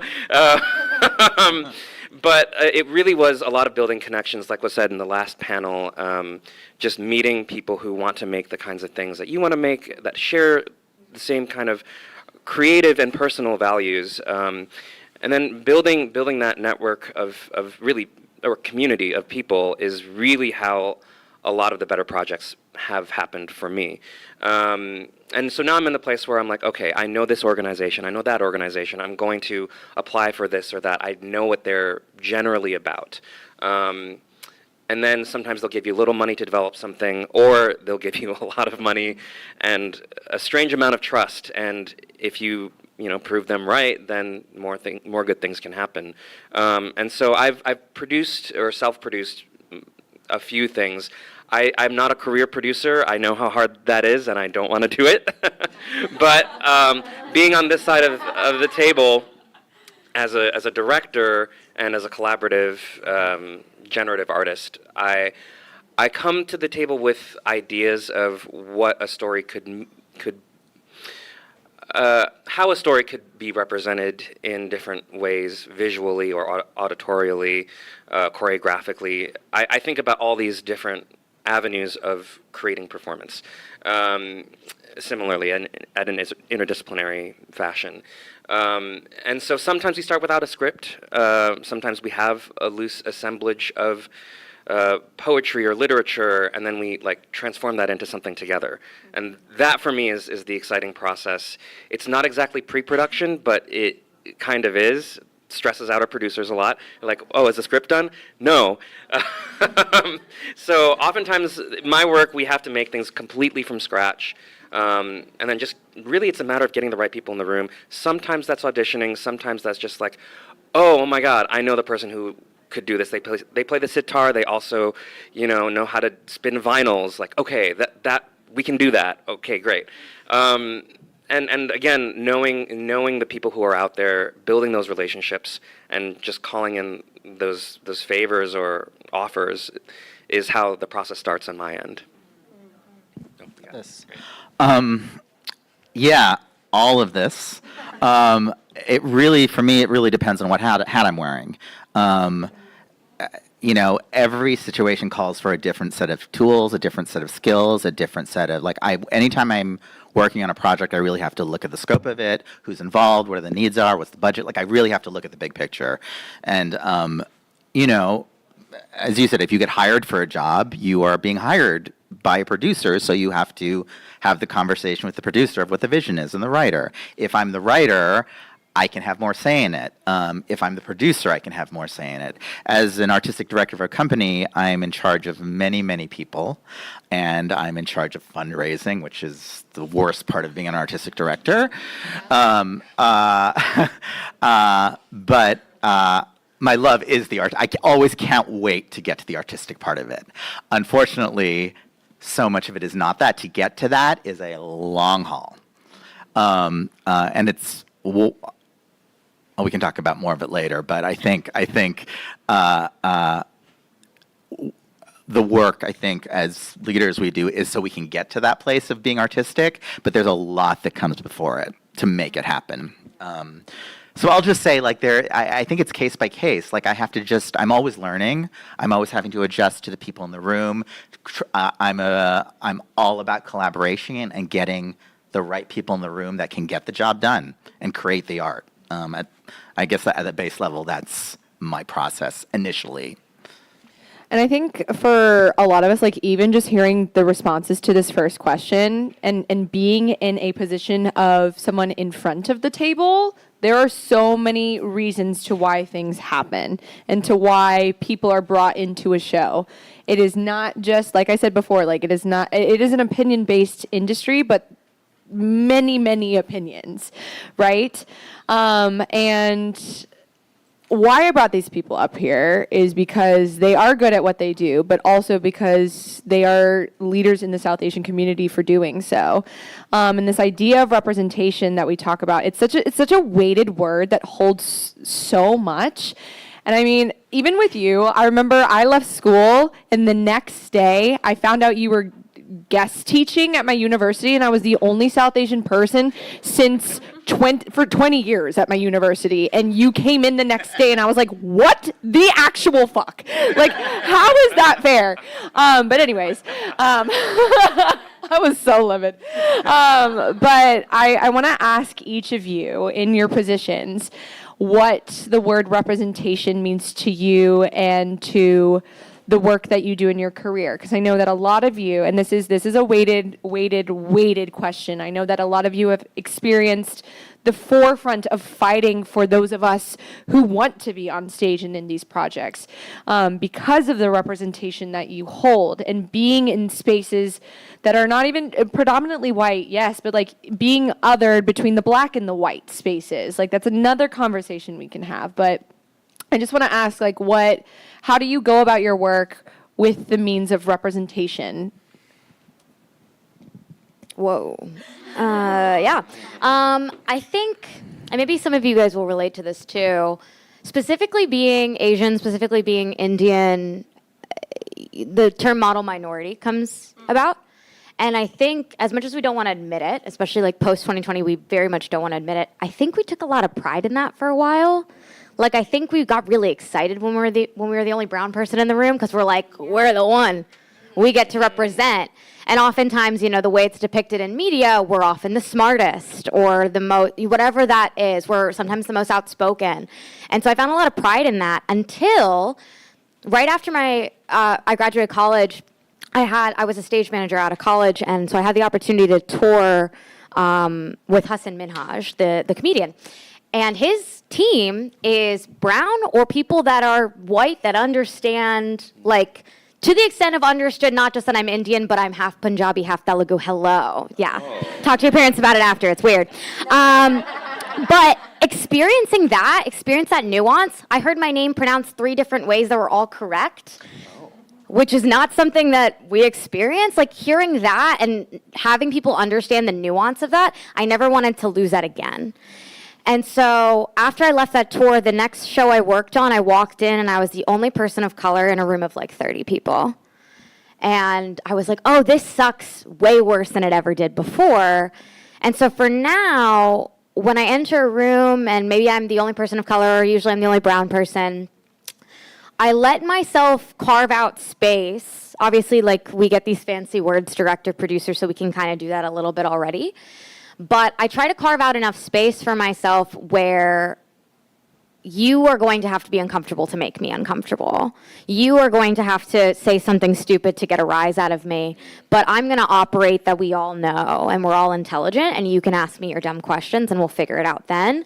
But I'm no longer like apologizing that it's hard to pronounce my name. The amount of Zoom calls I've been on where somebody will zero in on me and be like, your name is the only difficult name to pronounce on the call. And I'm like, really? Because Jacqueline is spelling that with a Q over there. So I think we're okay. So I think it's just a lot of that. It's a lot of it's representation to me is normalizing it to the point that we're not talking about it anymore for me, right? And that's somebody who's not systemically like in danger every day physically. So obviously there's a privilege in that, speaking about like the difference of black and white spaces. So in that privilege, then it's my job, I think, in those rooms to call out the really heinous stuff, to make sure that those people, the most in danger of that, are protected by us, I think is the point. I think we, rather than model minority, I want us to serve as like a bridge, I guess. Yeah, that was awesome. Okay, when I think about representation, so again, I think starting as a performer, that is something that you think about all the time, and there's no other industry where, like, especially when you're in front of the camera or on screen or on stage, where like your identity is so tied to like your marketability, your work, all of those things, right? So I think for a lot of my career, I thought that that's like what it meant, is just to show up in spaces where people don't look like me. This past Christmas, I did the Radio City Christmas Spectacular, and it's a 90-year-old show. It's one of the oldest shows in America. There, I think, has never been a South Asian person in it. And so, you were in it? No way! No way! Oh, well, that just... I feel like I'm being pranked right now. Oh my God! Well, I have to take down the post. I have to take down the Instagram post. Well, okay. Yeah. Well, now I know. Okay, that's awkward. Yeah. Okay, amazing. Well, now there's more of us. Anyway, all that to say, I'm like, amazing. Well, we need to document that because no one told me. Anyway, all that to say, I feel like something that happened in that show is that I was there, and there's just this pressure cooker of, there's perfectionism. Everything it feels really tense a lot of the times in a space like that. That's at that kind of commercial level. And I was reflecting. I was like, why is it like that? And it's because the choreographers are getting pressure from the director, who's getting pressure from a Madison Square Garden, who's getting pressure from the investors, from the consumers. So there's this kind of chain of power, and when I thought about that, I was like, okay, I actually do want to be on this other side of the table, learning where the money's coming from, learning where the power's coming from, so that we can then go in and, extract the norms in those spaces and make them more equitable, representative, and just like nice to be in, and welcoming to be in. And so I think that's like a really big reason that I focus on arts work now, is to create space to like have more people of color in the industry, people of color who feel like they can, maybe do this with their lives, and that they can build a career sustainably, like in the arts. And so I think there are just different ways to like think about that equation. Anyway, wow, that's crazy. Okay. Representation is interesting to me. I think that as of late, I've been thinking a lot about it from the lens of nuance. I think that we say like, oh, South Asians are having their moment. And it's like, well, who in the South Asian community is having their moment? Because most of them are Indian. And most of them are privileged Indian, upper class with Suvarna.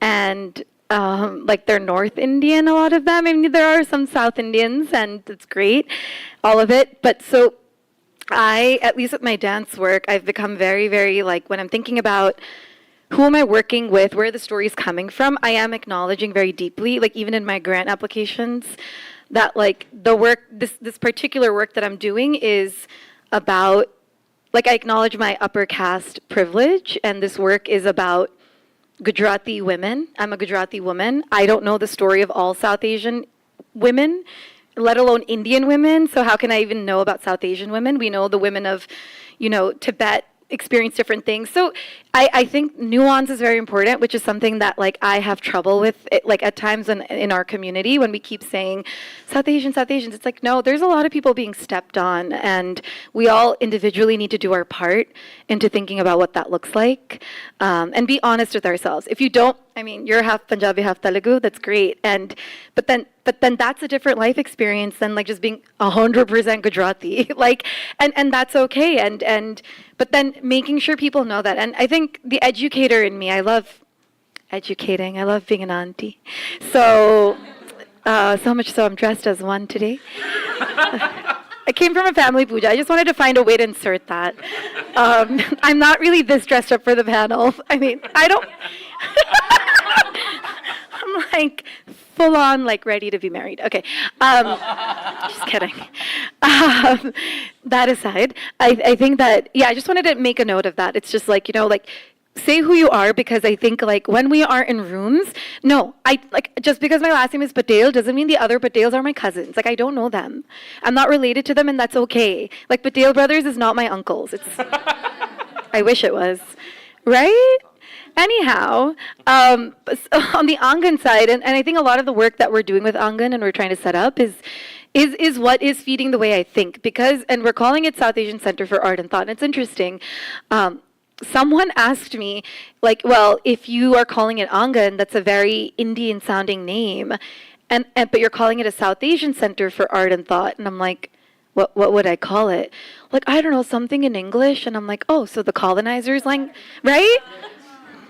It was a hinge date. It was a bad idea to bring it up. Just kidding. Anyhow, I was like, not meeting this person again. But it got me thinking, right? It just got me thinking that, like, what are we thinking about the words we're using, and how does representation come up with the way we pronounce our names ourselves? And how we, like, I'm also thinking like how we name our kids then, and how we're doing all of those things. And I think a lot of those things do feed into then how we're thinking about programming at Angan. Like when we are trying to do kids programming and parents aren't sending their kids, it's because what else are they sending their kids to look at or to experience? And that if we're calling it a South Asian Center for Art and Thought, who is in that? And so like when we do our Tuesday trivia, like on our little social media page, Angan NYC, if you would like to follow. We are researching ourselves and with our team into like, let's look into like different parts of South Asia. Let's educate our audiences, our community of things we don't know and that we ourselves don't know. And so like when we did our literature festival last year, like we made sure we tried to look into like all kinds of authors that covered all of South Asia. And we did get an email from somebody saying like, seems like most of your authors are like Indian, and they're not actually, like, I only see one Pakistani author. We're like, well, we're doing the best we can. We are doing outreach. We are trying to connect with those communities and those people, and it's not easy. We all know this. We all live here, and it's very difficult. But I think the biggest thing with representation is just being honest with yourself, with who you are, what you are, and being very nuanced. And I don't know why I've gone into some accent now. I'm going to stop. I've just gone off. I'm in like bhashan mode. I'm in like giving lecture mode. So this is like that educator in me just comes jumping out. I'll stop. Yeah, props to that. Still on? Was it on? I don't know. Okay. Like agreeing with everything there. For me, the big word is context. So, as for the burden of representation, for me, it's a complicated and intense question, and very fraught with personal histories and my own background of how people perceive me. And the way I'm looking at it now is this kind of emerging question of what is a diasporic experience, and how is that changing, and what is mixed culture in this country? And it can look like a lot of things. I mean, it's, well, all of Queens, right? So, I mean, of course, there are pockets within that like that don't mix, but still, it's happening by mere exposure. So, as someone who grew up in this country too, who did not grow up around either of my diasporas, it was a very isolating experience. And then when I moved to the East Coast and to New York and entered the theater industry, it was like, as an actor, the expectations of, oh, are you auditioning for a Chinese role or an Indian role? And, oh, do these characters have accents? Are they Chinese American? Are they Indian American? Or are they just like Indian in India? And so the difference between Asian and Asian American has started to become incredibly important. And being able to discern what stories we're telling, why, and how, like, it's not to say that you can't audition for an Indian character if you weren't born in India. Absolutely. Like, that's not to say you can't do that. It's just a matter of understanding. Whether it's accurate or not is really not for any one person to decide. I was brought on as a dramaturg for a show last year. I don't know if anyone saw the Sitayana. Yeah, and so it was a very interesting conversation about like cultural consultant, authenticity, representation, because really at the end of the day, and this is what I emphasized, is that it is actually, it's an Indian American play. It's in English. There are certain phrases that like only Americans would really understand, but at the same time, this story, yes, it's an ancient interpretation of the Ramayana, but it's also a story about a woman who doesn't feel like she's in control of her life, which is like very Desi, but also just, I'm sure you can all say that's what being a woman is about. I brought my understanding of the Ramayana and the research that I had done. They're like, oh, well, you know, does anyone know about this character's divinity? Or are they saying this? Or are they saying that? You know, I can speak to things that I found, but even in the Ramayana, there's such a multiplicity. And in my work in the last, 5 to 8-ish years where I've really started digging into my cultural heritage, it's been this revelation of, like you were saying, oh, it's not just India. It's a subcontinent. There's more diversity here than like all of Europe, actually. And so, like, think about that. It's like, yes, we're all brown, but also, how many shades of brown are there? And what are the things that can connect these different groups of people? But at the same time, how different are they? And what does it mean in our American context for our audiences here? What are they coming in with? Have they even heard the whole story of the Ramayana before? And so how we introduce these themes and concepts is actually very important, because sometimes, you know, a brown kid walking into this show might know less than this white teenager who, you know, comes in with Sanskrit tattoos. So it's an interesting question. Like, who is our audience? Like, does that matter? Like, how much do we have to explain and how much is for us? And it's different, and there's no one right answer. But as long as I think there is some understanding and some representation of your reality, of your experience, if you're bringing that into the room on the table, like, no one can argue with that. All such great stuff. I think, again, what I said in the beginning, it comes down to the project. I go through it case by case by case by case and what's needed. When it comes to representation on a feeling, emotional level, it's the most important thing for me, because I feel better. I can do better work. I can be more excellent when I see more brown people in the room. That's just like on an emotional level, which I seldom go to because I'm very technical about things. But that's that for me, because how I create work, I don't even think about it. For me, literally and figuratively, it's in my DNA how I create work, that it needs to be the colors of the rainbow, or there needs to be at least a very strong brown representation in any room. It's very hard to do that, but I always strive for that, and I'm not even thinking about it because it's my taste. And I talk about that a lot with people. As artists, it really is about taste. Like, what is your taste that you want to have on stage? What do you like to see? In my experience, most directors and producers like a certain palette of on the stage, and it's usually a lighter palette. That's not my taste, you know? And so, and I think I have excellent taste. That's, and in line with that, I know it's it's been a long uphill battle for me. You know, nothing gives me more pleasure than proving people wrong. I love, like, first of all, nothing gives me more pleasure than giving someone a job. I'm sure for you, picking up that phone and calling them, it's just like, especially a brown person, right? It's like, oh my God, being able to hand someone a paycheck. But what gives me even more joy is I sit in a room of all white people, and the one brown person comes in, and I have to be the one to go to the mat and say, I think we should cast them. And I also have to be the one to go to that person and say, we got to work together to do this thing. And so that everyone at that table goes like, they're amazing. I'm like, yeah. You know, one of the first examples of that, I directed the very first regional production of Rent years ago when they left Broadway. And we went through this whole casting process, and a young actress who just finished Bombay Dreams, named Anisha Nagarajan, came in. And she'd never done a role like that. Well, I called her and I said, I think she's right for this role. And she's this young girl who looked like an ingenue, and she was the best Mimi I have ever seen in Rent. And for her, it was a big deal because she was like, I would never get cast in this role. No one sees me as this sexy drug addict, crazy, you know, like.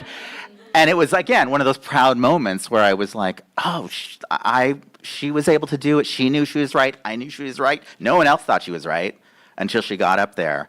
I still think she would have been the best Alphaba ever. She should have done it years ago. Anyway, so you know, for me, it's the most important thing, and it shows up in different ways. You know, like I think it really depends on the room. You know, I will also say that I am so happy to be in a room of brown people like that. Like it's when I moved to the city, I was the only one 40 years ago, so that's very moving. But I also know that I really rely on other people in the industry. Like I don't think we can turn our back on all the white people who taught me. Yes. Do you know what I mean? I'm a big advocate of like stealing what they have. Do you know what I mean? I want all their knowledge, I want all their information, I want all their money, I want all the thing, so I can use it for good. So, anyway. That was crazy. And I just want to speak also on what representation means. And I think, you know, I've been learning a lot too as a mixed person, and that's the what representation means to me is South Asians on Broadway. It's why I created it, because I didn't know anything about my culture. Like I literally didn't know a single thing. So if a community was not pushed into the media, I was like, I'm going to find my own people. I'm going to post, people are going to find it, and we're going to be one big happy family. But I also think it's important to realize that when we talk about culture is a social construct, right? Like being South Asian is so different for every single person, because what you are is what you are, right? History informs culture. It's not fact. So what's passed down, tradition that's passed down, is interpreted. And that is true of how you interpret it into your own life, right? And I go into rooms, and I've never worked on a team with a brown person yet. I haven't done it yet. And I would love to. But having these conversations and working with my office, they have been so good about having these conversations. And it's like, I don't only want to work with brown people. I want people to learn from me and these names that I push forward and bring them into other spaces, right? And it's hard for all of us to carry the weight of responsibility because it's heavy, but we have to be able to do so with grace. And that is not an easy task to do. So now I want to open up. With that being said, now I want to open up the floor to any questions you may have. I'll come to you. There you go. Thank you. I really appreciated what you were saying about nuance, just because like our community, there is so much discourse within our community, and there's also so much like conflict within our community too, and like I feel like a lot of times like those issues are very swept under the rug. And so I was just wondering, with like outside institutions who don't always see these nuances within our community, see these conflicts within our community, because I don't know, for example, like with like caste privilege, that's not really something that, you know, a white institution can easily understand. Or with like like you worked on Sitaina. Sitaina got initially a lot of criticism from right-wing Hindu nationalists, right? So how do you present? You know, when you're talking to a white institution, they don't necessarily understand those issues because they don't come from our community, and even within our own community, there are people who don't want to talk about those issues. So how do you approach those conversations both within people within our community and also to outside institutions? I'll try. And then you try. I think you'll be better. I think, okay, so within the dance community, I would say there's a lot of I think understanding and discourse about privilege. And I think like it's been interesting because and when I say dance community, I'm not talking about the Indian classical. I'm talking about the theater dominant like dance industry, like modern, contemporary, all those types of dancers mixed in together, the black, brown bodies. I think a lot of other dancers, like black dancers, have done, like they've gone through a lot, they've done their part, and they've raised a lot of awareness, which then already makes, they have made a lot of us privy to some of those things that a lot of people were not paying attention to. So I think when I kind of got into the space of, wait, what privilege? Like, I've never understood this myself. And in talking to it with my gurus or my dance gurus or my mom, my family, we don't talk about it, or we don't approach these topics with that, again, nuance or even like care. So I had to kind of do a little bit of my own homework. I don't think I've done enough, I'll be honest. But I think I'm in a space where it's like there is a little bit of understanding in that community already. And then I think it becomes my responsibility to talk about it, to do my own research, and to bring it up. How? I've not been in that place, but like I said, in a very big grant that I recently applied to, I named it, that this is who I am. I have this privilege. You know, a brown woman who has parents supporting her career, has never pushed back. You know, they give her, you know, they're housing her, they're supporting her through and through.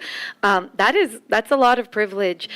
Naming that is important, and then not hiding from it, which we do a lot of like, I've struggled. I have not struggled. I mean, I've struggled in other ways, but that struggle is different than this struggle, right? So I think for me, it's just, it's being honest of just like, this is what I am, this is what I do, this is what I create. And then not trying to, then for me, sorry, I'm going to like go off on a tangent. Then not trying to create works that talks about a struggle that I've never been through. Like, it's not my right. And I did that a little bit in the beginning without realizing these ideas. And I completely just like killed my own works. I was like, no, you don't do this, don't touch this. You've never gone through that.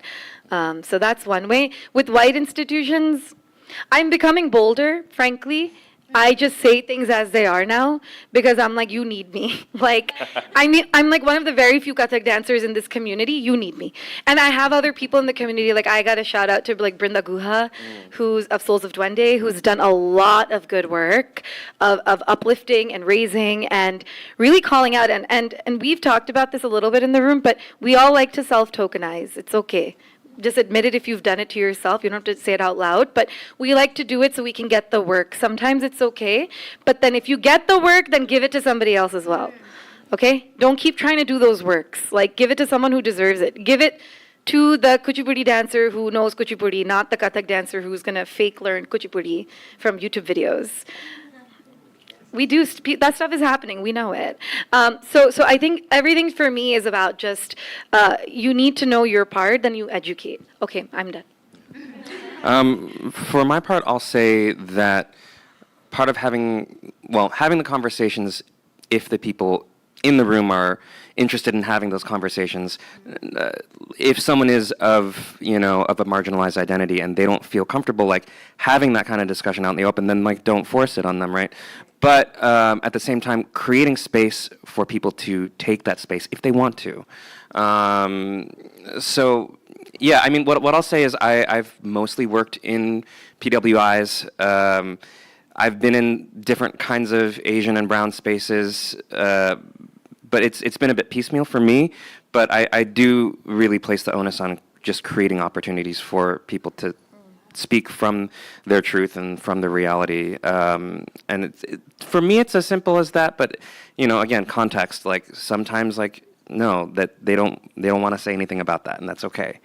Yeah, I don't know if there's anything else I can answer for your question. I guess I was just wondering specifically about like artist to artist conversations, and when there is someone who has an opposing view that isn't acknowledging their privilege, and is engaging in work that is harming another community. How do you have that conversation? And like when you are, maybe this work is being presented to a white institution as something deemed to overall represent, how do you approach that kind of a thing? Or have you had that experience? Yeah. Okay. Well, okay. So Vikas, who was on the last panel, a couple years ago, we used to run a dance company together, and a couple years ago we hosted Holi and Diwali at Capizio, which is like a American dance brand. And for us, we were like, oh, this is so exciting. This is exciting for them to celebrate like a Hindu holiday, and we were kind of just like pumped about it. And then someone reached out to me that is like a friend or peer and was like, why are you celebrating Holi? It's like, without acknowledging that it's like a casteist holiday and there are these like casteist roots in it. And I was kind of like, oh, wait, what do I do? Because Capizio doesn't even know where India is on a map. And so I'm like, okay. So I'm like trying to introduce them to like this culture, you know what I mean? But I think like the reason I bring this up is that it was a very important and things like that have happened in several different like instances, but I think it's always important to listen to all the voices at the table. Like, they needed to tell me that. I needed to acknowledge that. And you know what? I did just like, I added like a couple lines of like more of the origin. I looked into it and I was like, okay, like here's how I can like maybe frame this in a way that isn't like, oh, this is like a bad holiday, but that like adds a little bit of nuance. And I just think it's like, we need all those voices. I think it's like, you need people who are going to be like loud and like have more of like the activist perspective. You need people who are going to like work through the weeds of the industry, and that's how we create change, whether it's like in arts and entertainment or like the country at large. So I just think it's like we need to listen to all of the voices and then like know what the audience is and know and be nuanced about like how you're then sharing that information. Thank you. I just have one thing to add to that. What Sean was talking about earlier about the diaspora, I think is really important here. So my company's working on a show right now that's a adaptation of a very popular Afghani novel. You probably know the one, yes. It is so surprising to the white people that run the show, so to the producers, the director, that when you put a bunch of brown people in a room, there's a lot of different types of brown people. A lot of them have had, infrastructural conflict for centuries. They were surprised that when you put all of these people in a room and you bring heavy material like that, that sometimes an argument will break out between people. They were so surprised about it. And I think about, our black counterparts that speak out about, oh, people talk about black on black violence. I'm like, it's only noticeable to you because we're able to have a contextual conversation about it for the first time. And yes, we get loud. We're all, whatever, I'm Punjabi, so I'm loud all the time. But they get surprised when, two Muslims from different backgrounds are arguing or two people from different countries are arguing. But think about how we got here. Think about what it means to just throw an Indian and a Pakistani on stage and expect them to be best friends. They don't think about it, right? And then they don't always, one of my big criticisms on that show is at the top leadership, there was not somebody from the producers that was brown. I'm the closest thing you have, and I don't have any decision-making power in that room. I push papers around. So then we sit there and we get these rehearsal reports where people are mad that someone's written Free Palestine on a rehearsal board. Because they say, well, this is entertainment. This isn't a political. The Kite Runner's not political. The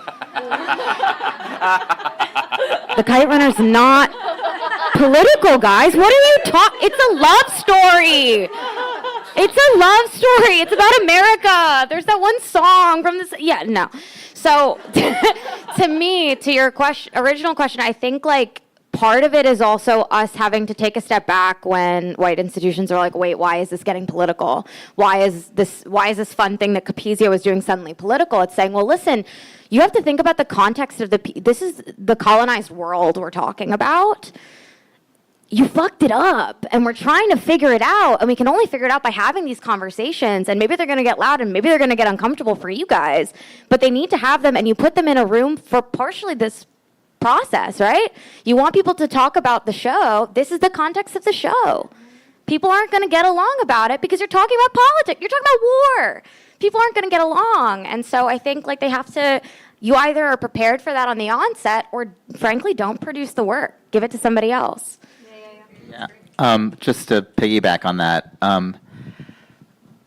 this is the work that the two of you are doing is really extraordinary because this is something I've dreamt about for 40 years. And I've said it, I've been very hard on our community. I was like, why haven't we gotten our shit together to like group like this?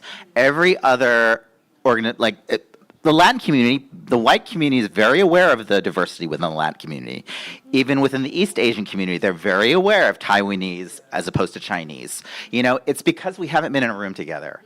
It's because we haven't connected. It's because we don't know each other. It's because we haven't had enough shows where we can be together.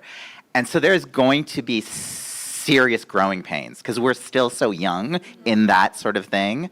So I do think we have to have like a little bit of grace when we walk into these spaces because we are alone and we don't have the buffer and we don't have the voices and we don't have the support. I just say that this is so wonderful, but there's a long way to go still. And this is just the beginning, and I hope it continues to happen and grow. I'll just say that. We can take one more question. I just want to take a breath because that was amazing. Like, I feel like I learned so many different perspectives. So thank you for sharing those. And yeah, it's on. So what I want to know more about is that you guys have had fantastic careers and you've found successes in different avenues when it comes to theater, right? So what I would want to know more about is how have you made the decision, okay, this is not working out for me, I need to pivot. I feel like a lot of the times when we talk about performing arts, it's about, okay, I love performing, I love acting, I love writing, and this is the place where I would want to be, but it just sometimes doesn't end up working out. So how did you go about like, okay, this is the time I need to pivot, and how did you sort of like measure that? Like, okay, I didn't book any gigs for like the past 6 months, I'm a shit actor. Like, was that the metric? But just to say that, like, what was your metric, or like, how did you measure that? Okay, this is the time that I need to pivot. Let me know if that sounds obscure. I've got a pretty quick answer to that. Going back to the first panel, how you define success is the starting point. For me, am I making work that I'm proud of, that I believe in? That's the first measure. And to do that, I need people who inspire me. So, sure, and what I'll say is in my journey here, it has been much more of an experience of, okay, I want to make this thing, or my friends want to make this thing. Let's just make it. And there are so many tools, and even over the last decade, those tools have multiplied and increased, and we are so empowered to make our own content and like do it ourselves instead of waiting around for the opportunities. But also, having us on this side of the table is also how we create more opportunities for each other. And that is changing, and that is very important, and we need to just keep doing that. But yeah, for me, it's very much been a matter of not waiting around and, and expecting someone to know how to make use of me. And like, of course, we all, as we've, been talking about, like, we are all so different and so unique. And like, for me, I'm like, no, I'm not. Oftentimes, I'm not going to fit into an Indian or even an Indian American box for this specific show or that specific show. Like, I auditioned for a show about a Chinese American who was in a relationship with an Indian American, and like the conflict of like the Chinese parents with the Indian girlfriend, like, it wouldn't work with my face, and that's just true. And it's not every, and not every show is going to have that kind of situation, but, showing up, being a face that people remembered, and just like being a person, like finding the people that inspire you, being in rooms like this. That's kind of, I think for me, that's where it starts. I was going to say, I pivot every day. Yeah. Literally, I've been doing it. I have to pivot. If I want to keep doing it, I have to find a way to do it. Can I just ask a question of all of you quickly? How many of you are wanting to do this as a performer? Raise your hand. Okay. How many of you want to do this as a writer? How many of you want to be a director? How many of you want to be a producer? I love seeing that. I always say, like, if you want to change this industry, you have to be all of those things. The most important thing is, if you really want to change this industry, write a check. Or find someone who can write a check. It's the most brutal thing I can say. In order for us to do our work, we need to find the support to do it. And we have the power to do it. And I think that's the key to it. We have to be responsible for all those things. That's my soapbox. So everyone call their uncles tonight. The uncles get me don't started. give. You have to talk to the Don't get me aunties or started. tell the uncles. True. Go to the aunties. I raised money and I have pulled the heartstrings of the aunties to then the uncles write the check. Yeah, that's the tactic, guys. If you want money, but I'm not an actor, although I disagree. I think I am. I'm a woman, therefore. That's true. I'm a brown woman too. Acha. But what I will say, yeah, I actually think about pivoting every morning. I'm just like, oh, I mean, I just finished a marathon of performances, and I'm like, oh, I have 2 weeks off, but not really off, because then I have another 2 weeks of performing, and I'm like, who am I? What have I become? Why am I like that? And so it's so dumb. But this is like a play of our egos. Like someone talked about ego earlier, and a little bit of our what is this that syndrome we have? Yes, imposter syndrome. Sorry, many syndromes. Yeah, and then we see what other people are doing. Oh, they're thriving, they're this. I think one of the questions that I get asked a lot, and as a classical dance performer, the thing we do the most, and we have to do more than performing, is our riyaz.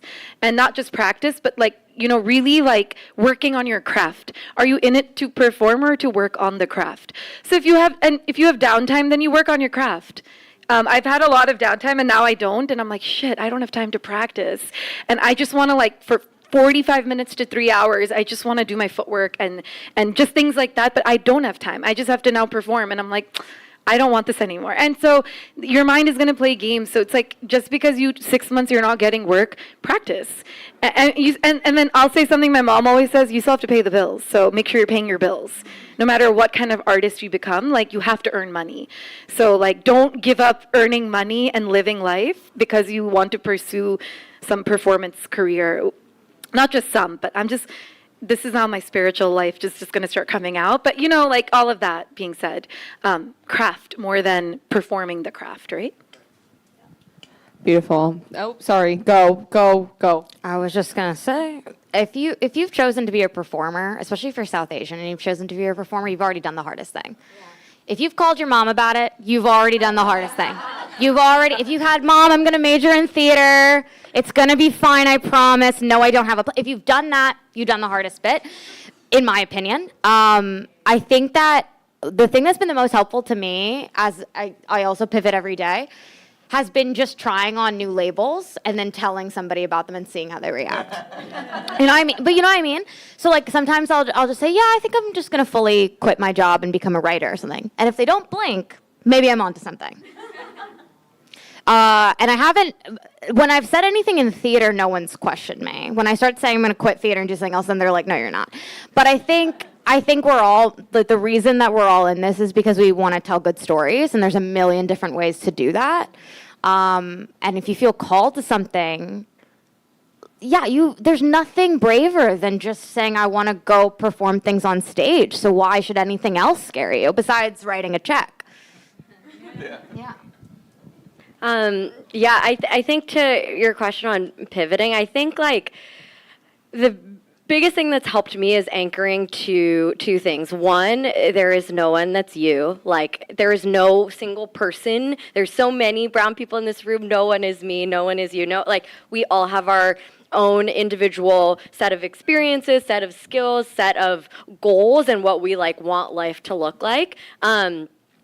So in every twist and turn, I think there's like a professor that talks about, like, think about life in like 10, 20, 30-year goals. Like, where do you see yourself then, and then say those things out loud, because the day-to-day and the month-to-month, especially in this type of career, like, change so dramatically. So it's like, am I anchoring to that why? And then my second thing is, like, surrounding yourself with people that inspire you and that you feel seen by. I think that's informed so much of, like, the pivots that I've taken. Every time that I am in a space where I don't feel welcome or I don't feel seen, it's just information for me. It's like, I can either decide to, like, stay in this because it's aligned to, like, me and what I want to do, or I can decide, actually, this isn't for me, and so I'm going to pivot into a different space or room where I do feel seen and where I feel like I can bring my full self, because I know that I won't be able to, like, get to the things that I want to create if I don't feel like my full self. But I think, like, with that being said, pivoting is part of that, but that kind of helps me at least, like, guide my, long-term vision when I'm pivoting. Yeah, that was beautiful. Everyone give them a round of applause, please.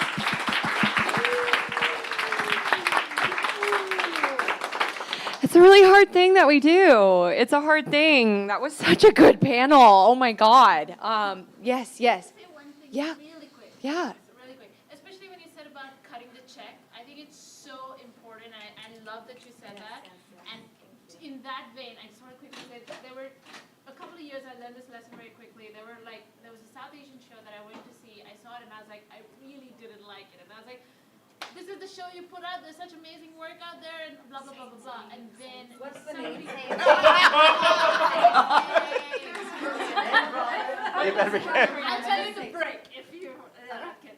But the point was, somebody out there actually taught me this really important lesson, and she said, you know what? I didn't like this show either, but it is because we don't get enough money. It's because we don't get enough time producing. It's because we don't have enough of this coming in that the one time we do, we're under such pressure and such limitations. And she's like, no matter how bad the show is, go watch and support it. Because what will happen is you're telling the white industry and the white producers that there is a market for this. Yes. Whether it's limited, whether it's not good, whether it's whatever. So go support your community, your other Asian shows. You like it, don't like it. And then the money will start flowing in. But pay that money, go to the theater, buy the tickets. All right, guys. So adding to the calendar. And that's an important lesson that I learned. Like, it's like, in front of everybody else, you like shut your mouth, whatever your artistic feelings towards it are, and put the money there. That's good. Yeah. Well, thank you for that. Oh, it has to be. Thank you for that. I think also for people who may have been in that said show, who I think are here. Well, I mean, I can say that through an experience of a similar situation. Like, we were in a show together, Rams and I, and we've had many a conversation about this, and that's what inspired South Asians on Broadway, was being in a show that made me feel like an awful South Asian person, that didn't make me feel like I could be South Asian. Were you in it? Yeah, we were. Oh my God! But from those experiences, I think it's important that the project is not the person, like what you're talking about, and that's why it's important to see people, because at the end of the day, like, I'm gonna take a check. I'm gonna take a check over maybe doing something that will pursue my passion, maybe once in a while. Like, I might have to do that, and everybody might have to do that.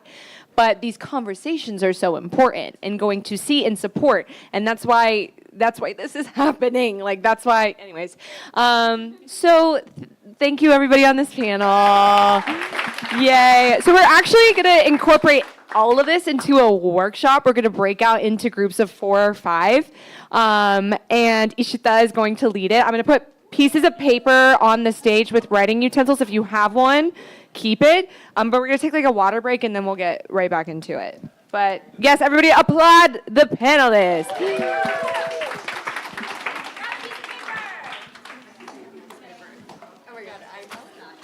I cannot believe you two picked you.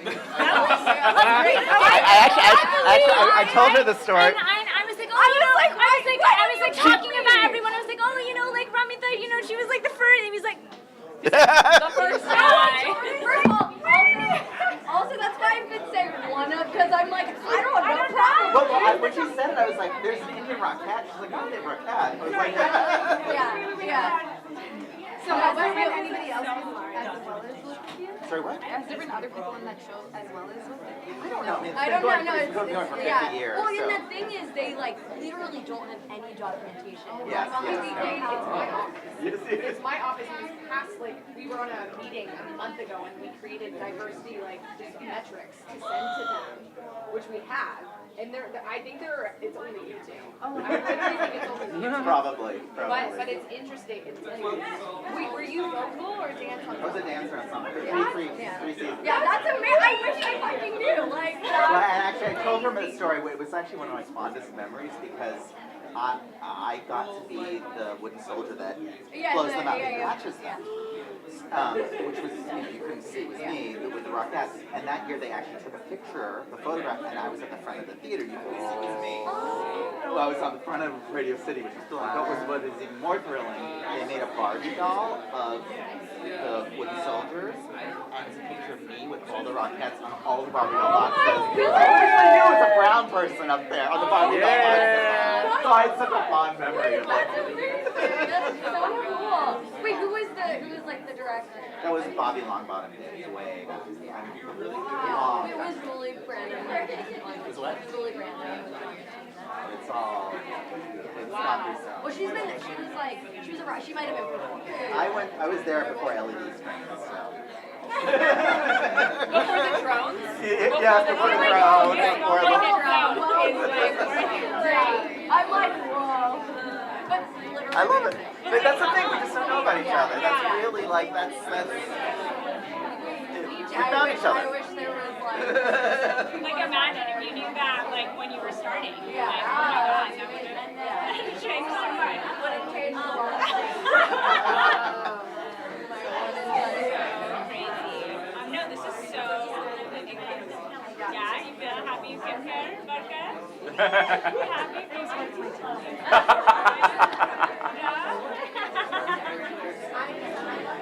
No, but you all brought obviously such a different range of backgrounds, but then therefore can bring on the same topic such a wide stream of these questions that you can start asking. These are all asking questions learning. I want to do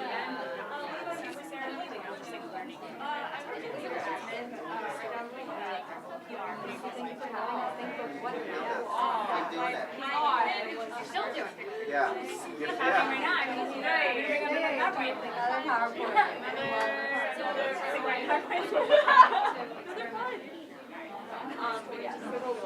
also, I think we recorded some of the mental. Yeah, it's all live stream. Oh, there is a live stream. Yeah, but I don't think anyone. I didn't say words. We found out. We found out late. I don't think anyone's gonna see it. Okay, great. You are so yeah, I was like, I also took a lot of yeah. Your number or It's like a boutique producing company, so we really Okay. Oh. Hi, everyone. We're going to start wrapping this up with our last activity. If you can, grab a piece of paper. So South Indians will say Galva. Hello. Are you? Oh my God, nice to meet you. yeah. Nice to meet you too. I think there's a clicker somewhere, unless I've misplaced it. Yes. Okay, great. We're at our last moment here. Yeah. I'm like, that's not for you. I'm like, just like, No, you can. I would like to collect some of it. Yeah. I think we run that correct? But Oh my God. oh my God, Remington or something? Yeah, no, but then Ramita. I got Ramita. Yeah, most of Mili, every word I was hanging on to. Yeah.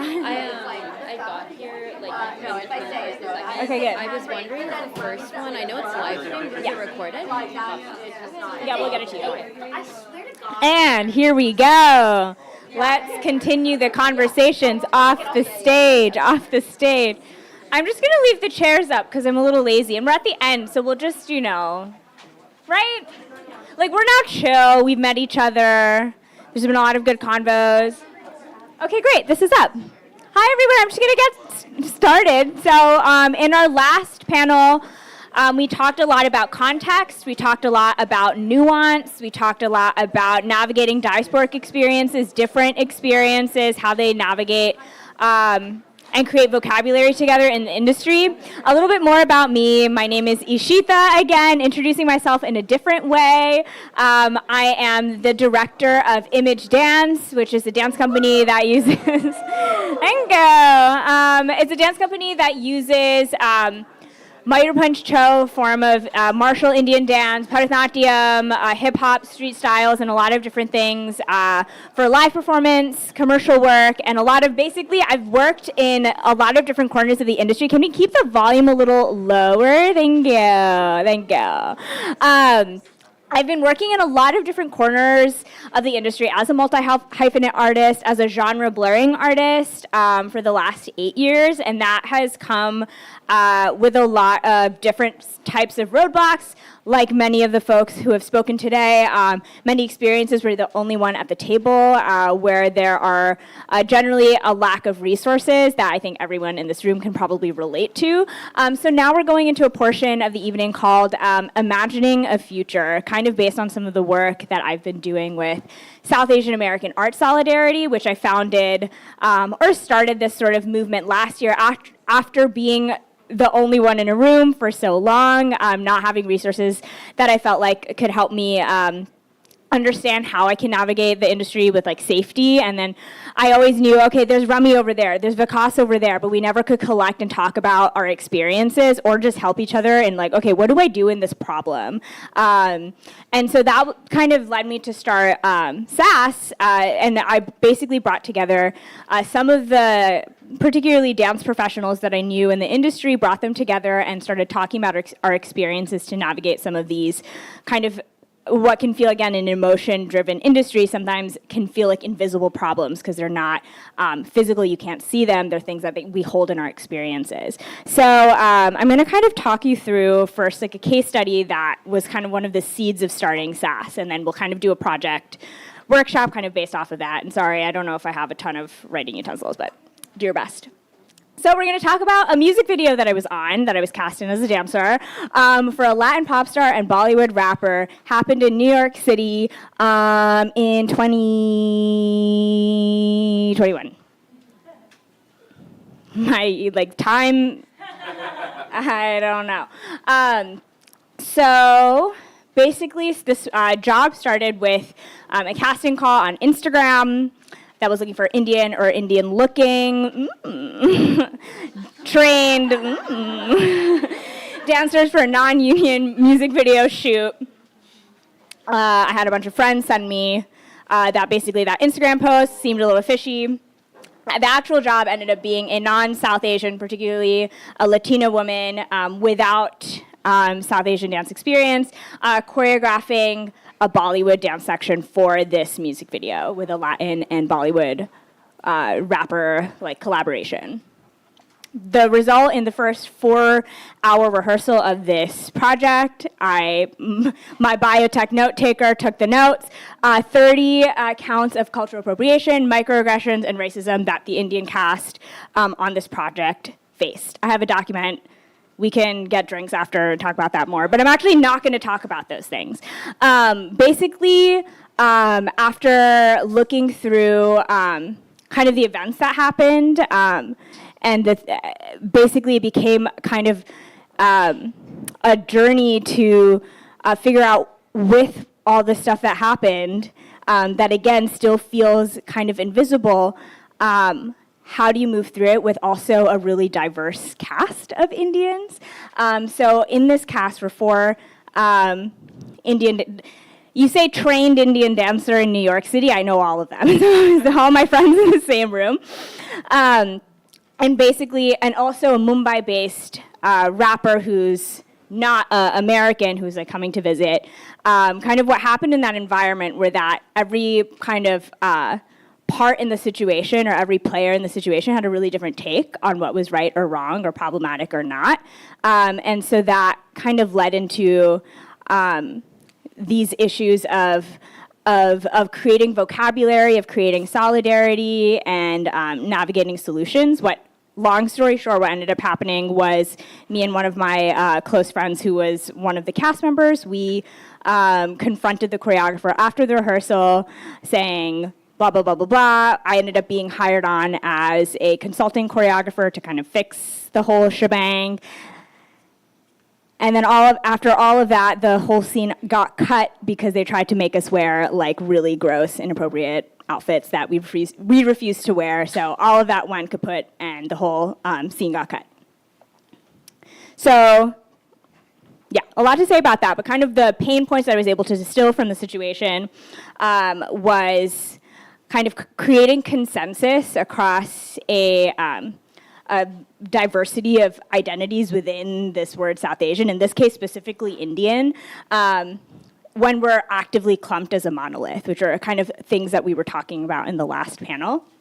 Then troubleshooting through, okay, I feel like this is a problem. I think because I am the person and this is like my cultural identity that this is a problem. When someone says, who's also a POC, no, it's not. And basically, or the denial of that. I'm not like trying to disrespect you, right?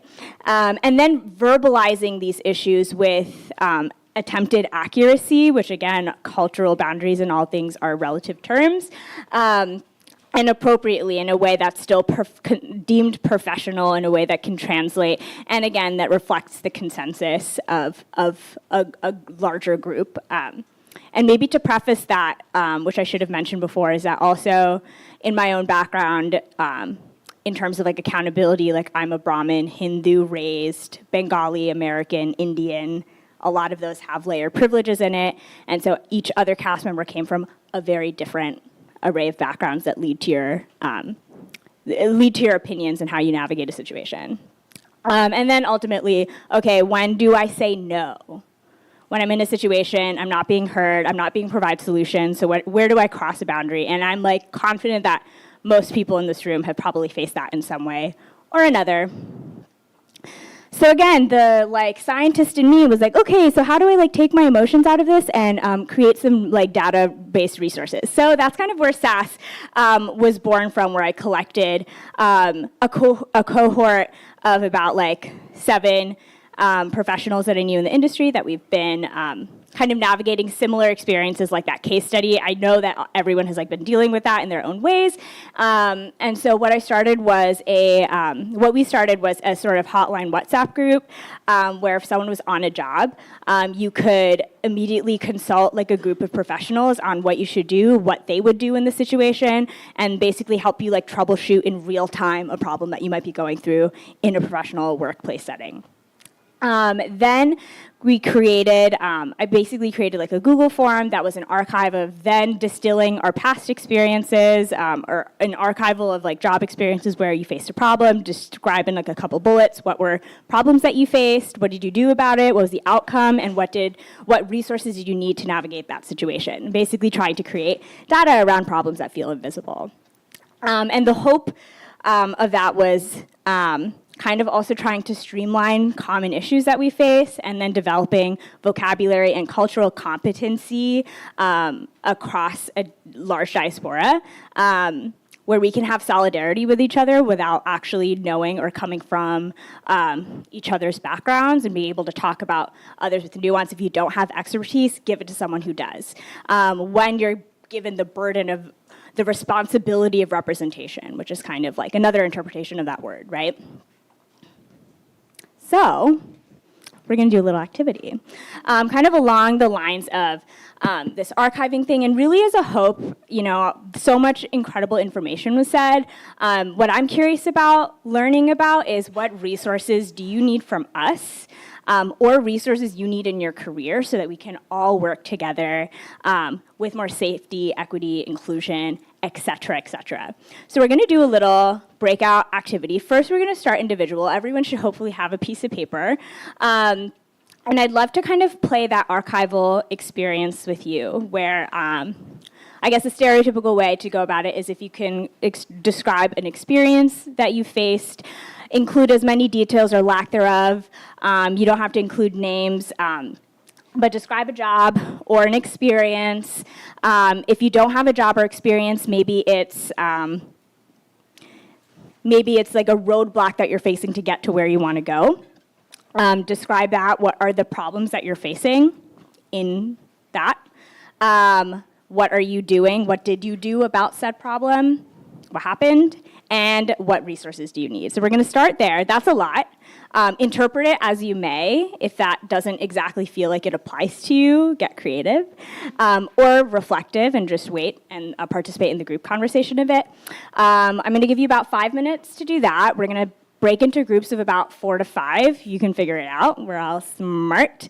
And then kind of share a summary of what you wrote down. And then one representative from each group will then share with me what's like a summary of those resources that you wish you had or want to have in order to navigate whatever you want out of this performing arts industry. Questions? Clear enough? Ready, set, go.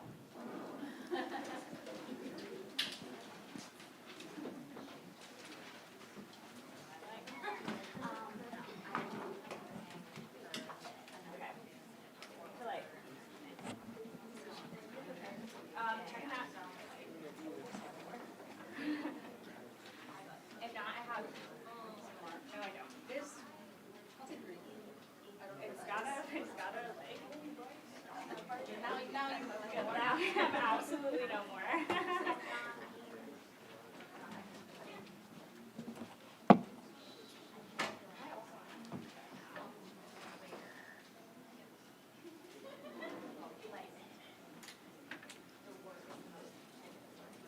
Got about 5 minutes.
like 1 minute left. And you can always continue it, you know, whatever.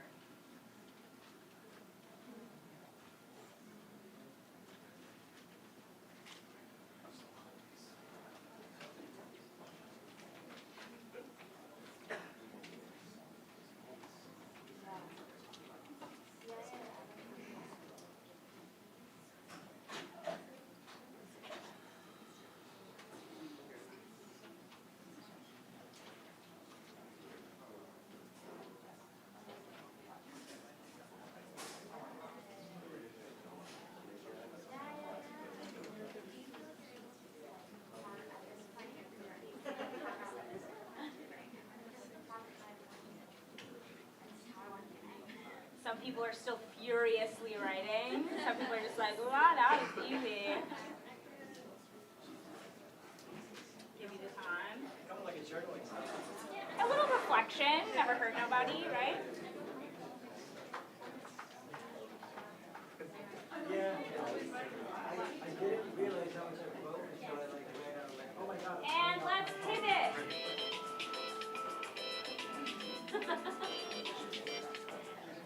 Okay, let's split into our little groups. You have about, let's say, 10 minutes, unless I'm feeling earlier than that. Ready, set, share a little bit about what you wrote.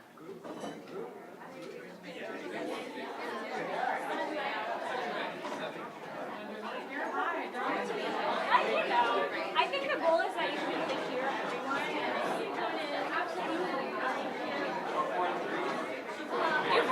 Then you'll be able to talk more. Love it.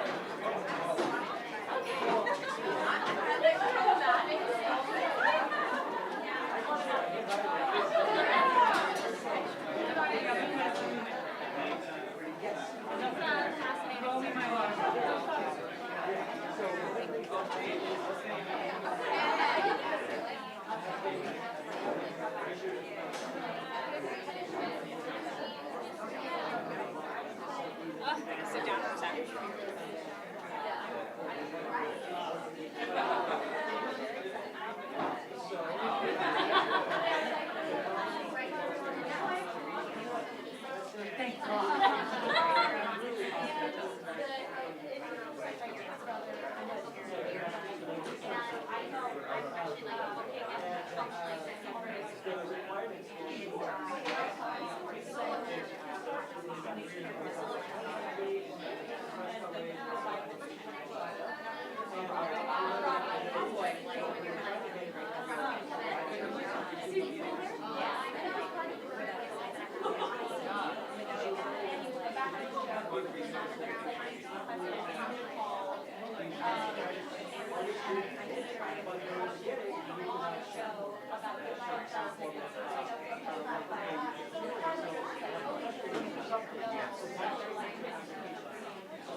Well, just to respond to that too, like, I think like, it's so hard to get anything you do, period.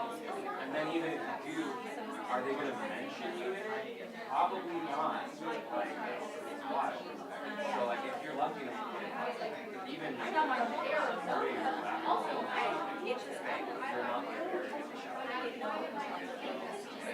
if there is some place that would actually do that,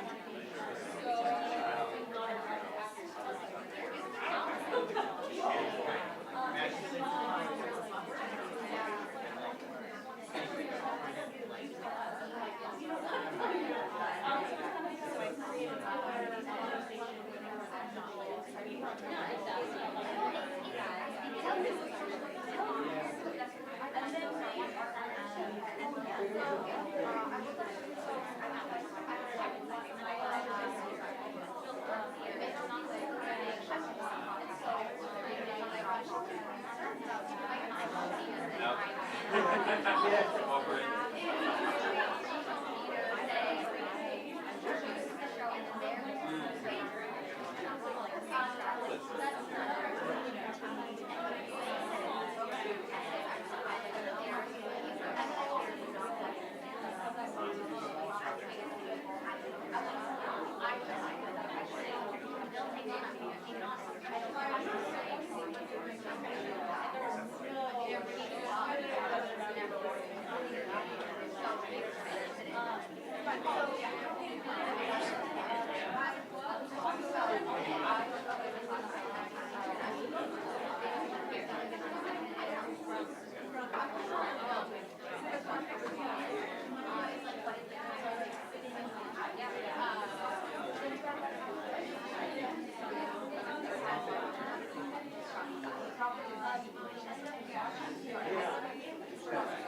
have about 2 minutes left, so make sure to also kind of synthesize your resource asks. I'm like try to wrap up by 5 and I go over. It won't happen by 5. It'll be 5 over here.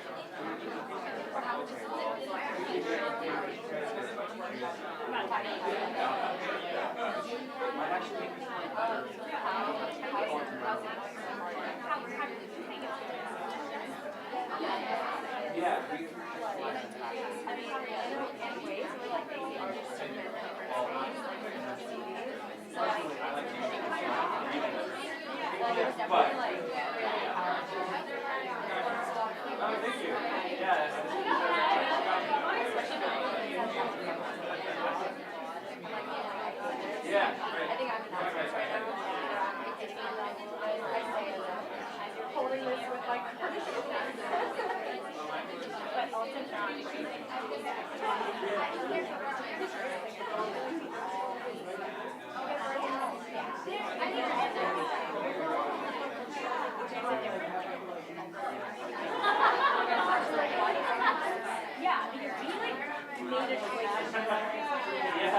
There's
And let's kind of wrap it up.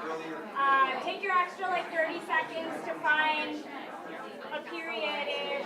We'll continue the conversation.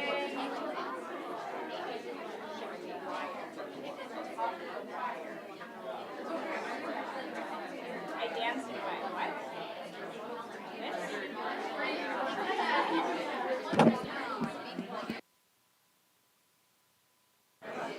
Hello, hello. Wow, the mic really does have a lot of power. Yeah, I heard some of the bits that were being said, and this is kind of a really powerful moment to be able to like collect and talk about some of these things. So what I'd love to do, and also just so you know, I want to collect the papers if you feel comfy, but keep them with you right now. Keep them with you right now. So what I'd love to do is kind of popcorn around, pick a leader in your group to kind of synthesize and share some of the resource asks, or if there was anything like really cool that you wanted to share about some of your discussions. Let's just like let it go. Yeah? You want 2 more minutes? All right, let's finish it up. 2 more minutes. All right. So, well, now you know what we're going to do. So, okay, 2 more minutes. The people spoke.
And let's gently find a period to our sentence.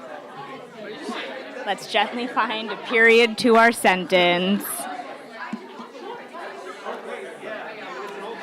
And finding, I love it. Everyone has so much to say. Yeah, why don't you like reorient your chairs and bring them closer and stuff?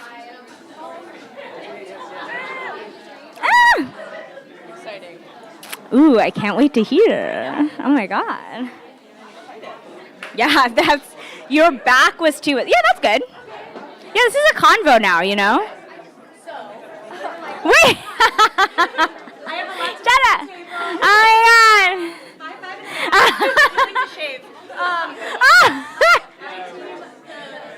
Oh, wait. I want everyone to hear, though. Oh, we're going to give you a mic. Yeah. And we'll like, yeah, exactly. You just press it up, Yes. Great. Okay, my group, I don't know which direction to look. Us. You, okay. My group, we got through a few of our stories, and the through line was that we feel like brown people in spaces that are predominantly white, there's extra expectations on top of them.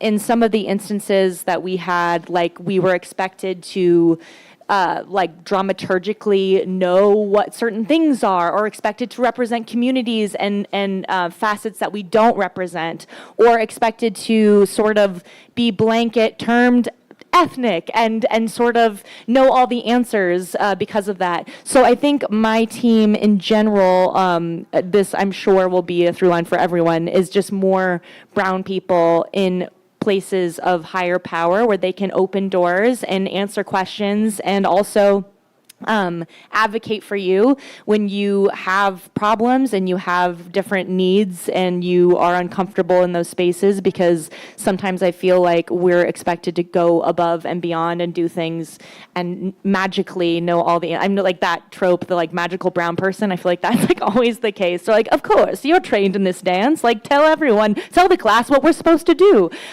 So yeah, just more brown people in power. It off. When those expectations are added, you're being asked to do multiple jobs. The jobs that some people, that's their only job, is to do one part of that. And so you're being asked to do an extra job or extra jobs for free. Yes. Just some framing that I've only come to more recently in my career. But yes. Totally. Any more? Yeah, next group. Pass the mic. Here we go. Thank you so much. So the, I guess the overall narrative for our group was more information. So things that came up were, you know, somebody's on a visa at the moment and they want to move into working in the performing arts. Thinking about how to find more casting calls for people with a mixed background, and also just demystifying the industry if they've come from a different industry and just starting their career in the performing arts space. So things like mentorship and a compilation of resources is what would be most helpful with all these different sort of through lines. Thinking maybe we can do something about those resources. So thank you for bringing that up. I hope that this event has been able to crack at some of those things. That was the other thing somebody said, more access to more events like this are super helpful. Where? Sort of networking. Where? Stay tuned. Stay tuned for the next. Love. I think, sorry, just lastly, just events like this and hearing from people like who are on the panel today, it really helps to demystify the industry for a lot of people in lots of different ways. They come with like all of us are here are with so many different questions, and I think many of them have been touched upon today, which is incredibly helpful. So thank you. And I also think that there's a lot of people missing from this room. And so let's just, you know, on our own, knowing what this brought, I think some folks were confused on what it was, who it was for. Go out on your networks and share that this is happening, that this space is happening. It's meant for them. Make them follow these pages and come to the next one. And that creating these spaces, it's an investment in yourself. And so, yeah, I want to also bring in the folks who are kind of scared from the mystification of this industry, but like social media, it's hard with just social media, you know, so we need to go out and bring the community in here. So just putting that out there for everyone too. Thank you. Hi. We talked about legal resources like access to pro bono lawyers in case like someone's not getting paid as much as they think they should or not getting paid at all, and having those resources available, as well as knowing how much to ask for when you're asked to do a service, because I feel like we undervalue ourselves as artists a lot and like aren't sure how much we should be asking an institution to give us, or especially as freelancers. So yeah, those were the two things. Mega things.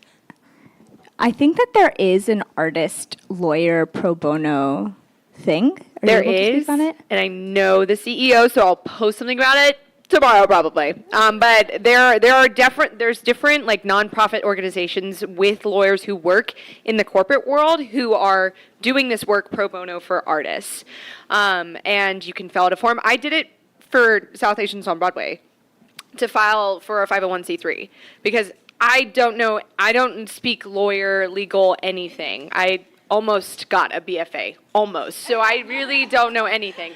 But those resources are out there, and I'm glad you said that because now we're like, okay, we'll share these. Like these are things that like maybe like have slipped my brain, but I'm like, yes, okay, these people want these resources. We'll post them, we'll share them. Or do we have a workshop with a lawyer to talk about someone things? in. Yeah.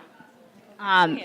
Your equity should provide lawyers and like, like they're supposed to take care of the negotiation and how much you get paid. Like, yeah. But that's again. Yeah, but it's like for equity, and then anything that's non-union then falls into this. All numbers and all rates are made up. I think that everything, you know.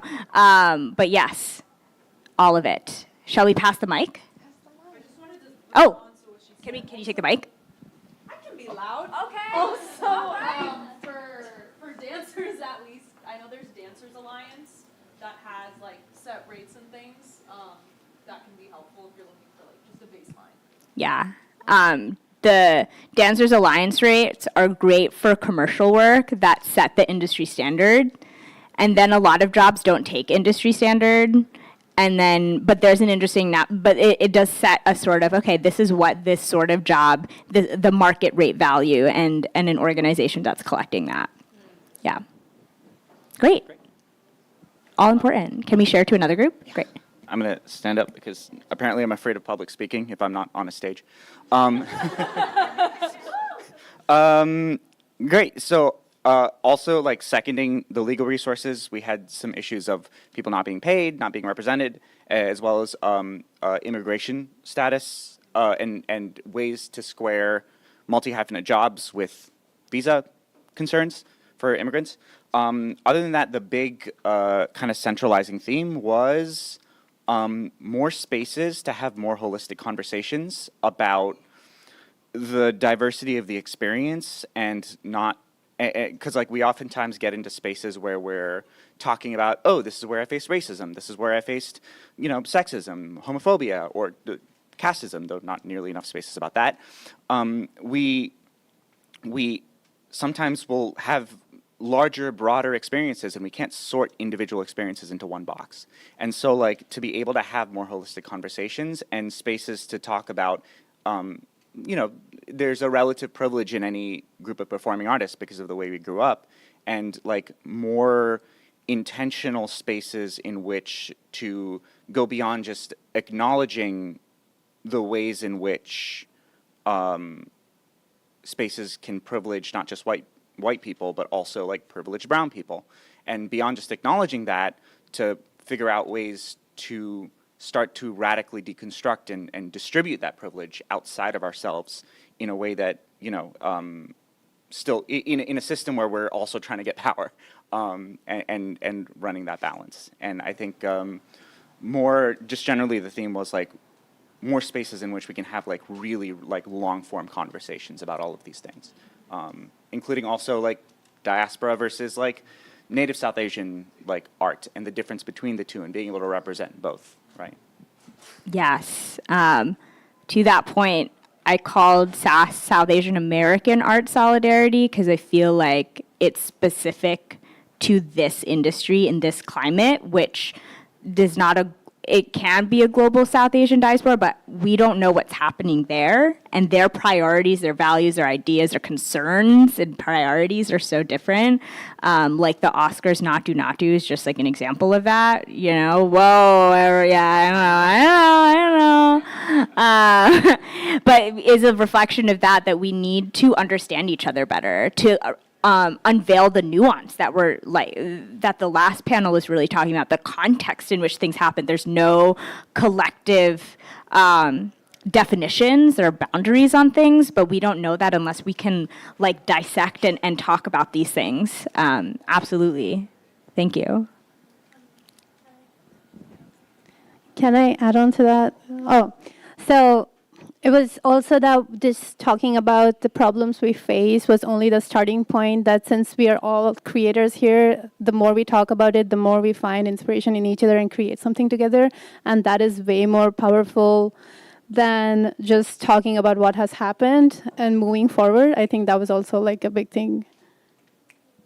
We're really happy that you said that out loud. Yeah, that was so special. But yes, absolutely, I love it. I love it all. Let's continue. This side of the room, maybe? Yeah, let's like pass it basically around, yeah. And then I'm just gonna give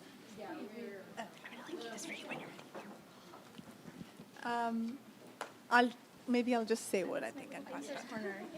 I feel like a lot of what was shared has been a common. You gotta put it a little bit up to your mouth as well. Just a little bit closer. You'll see the light turn on. Yeah, the light. There you go.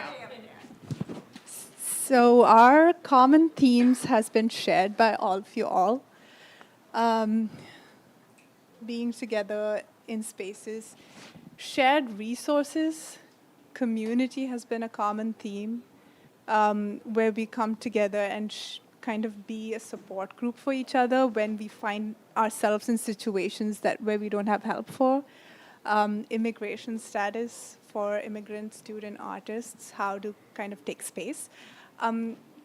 One thing that I felt was common amongst us was how to take space for non-Western forms, the native South Asian classical quote unquote forms. Sorry, not used to this.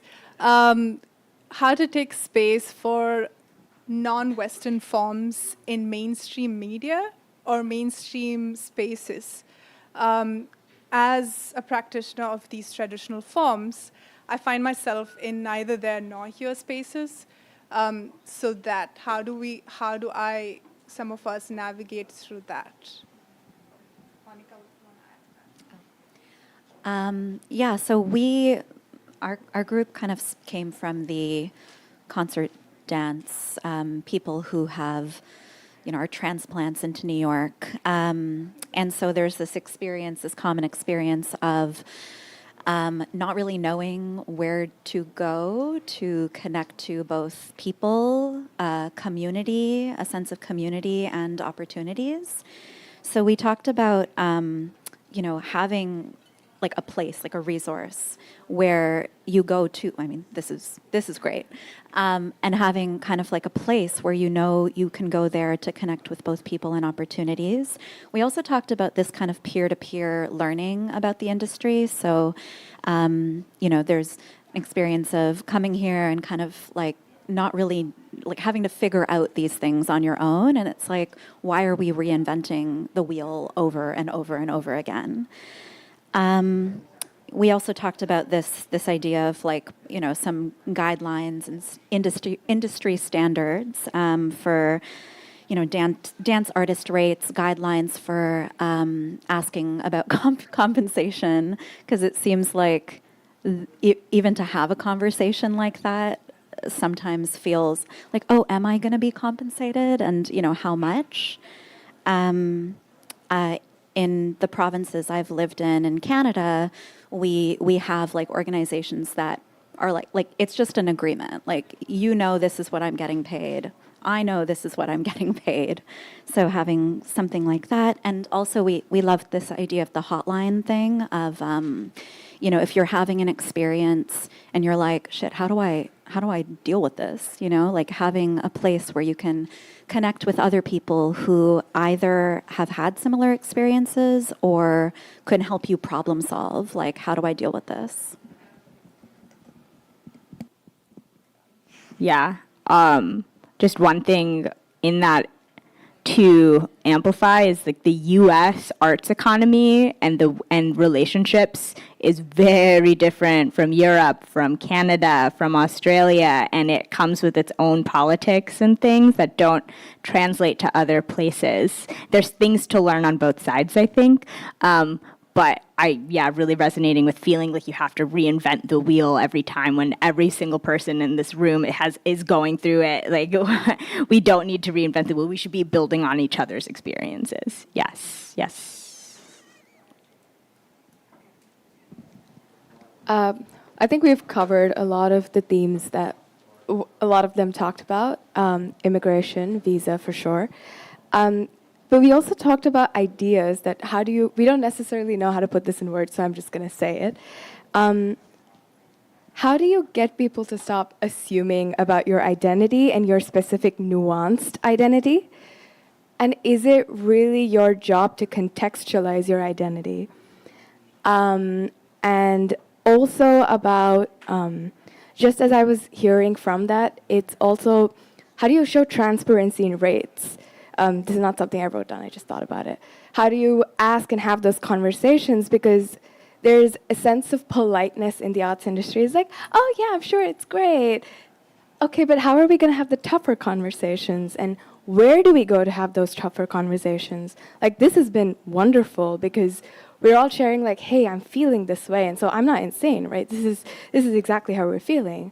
And yes, I think, did we cover something else as well? Totally. I think a lot of what everyone shared. So yes to that. That's a major thing that we're working on. And also the fact that the people who come in for like an education here when they graduate and they're entering the performing arts industry, I know like of 3 people myself that have problems staying back and pursuing what they would love to do. So, and that's not the case with people who, let's say, got a more traditional degree, let's say in like the sciences. I have both, so I can speak for both. So that's why I'm saying it. But I know everybody's not as fortunate as I am. So you only get like 90 days to get a job, and if you don't get a job, you just get out after the education. So I know people who are going through it, and the only way for them to sustain themselves would be to get like a lawyer, and those fees, like they're like $200 for like 30 minutes, 15 minutes consultation. So things like that. And then the only way to stay is like you have documented information on you in terms of like if you've done plays and you have press for your coverage. So things like that. That's something that is not as accessible to everyone. And the good part, actually, there is a silver lining, is that there are people who are getting their visas and getting this work by just doing like plays that they were a part of, and somebody wrote about it, and then putting that into the application. So people don't know that you can get it. They just feel like, oh, I'm not going to get it. Like that's just something that's granted to like Priyanka Chopra or something. So because of that misconception, they're not even applying for it. So those were the things I sort of learned when I spoke to people. And then when it comes for the solution, I feel like more spaces like these where we can have this dialogue, number one, that would be the go-to. Like that would help a lot, because then we would know what issues we're facing. So kudos and big ups for that. Number two would be looking into how we can then connect people to these other resources, which is the hard part. So yeah, those were the things that we were brainstorming on. Yeah. So just for some context, I worked as a journalist in India.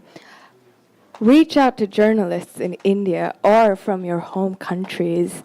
Do it, because they're constantly looking for diaspora and the kind of work that they're doing and how it ties back to your home country. It does not have to be directly related to the culture or anything. Everybody's constantly looking for, oh, is there somebody like me? Can I pursue this thing? Reach out to people, because I know I did. I reached out to a bunch of artists when I was working back there. And so keep your options open. I know it feels silly to be like, oh my God, am I going to email somebody? Do it. You never know what's going to come out of it. I mean, we're sending out like self-tapes into the void. So do this as well. No one knows what will come out of it. So yeah, that's just what I want to say. Yeah.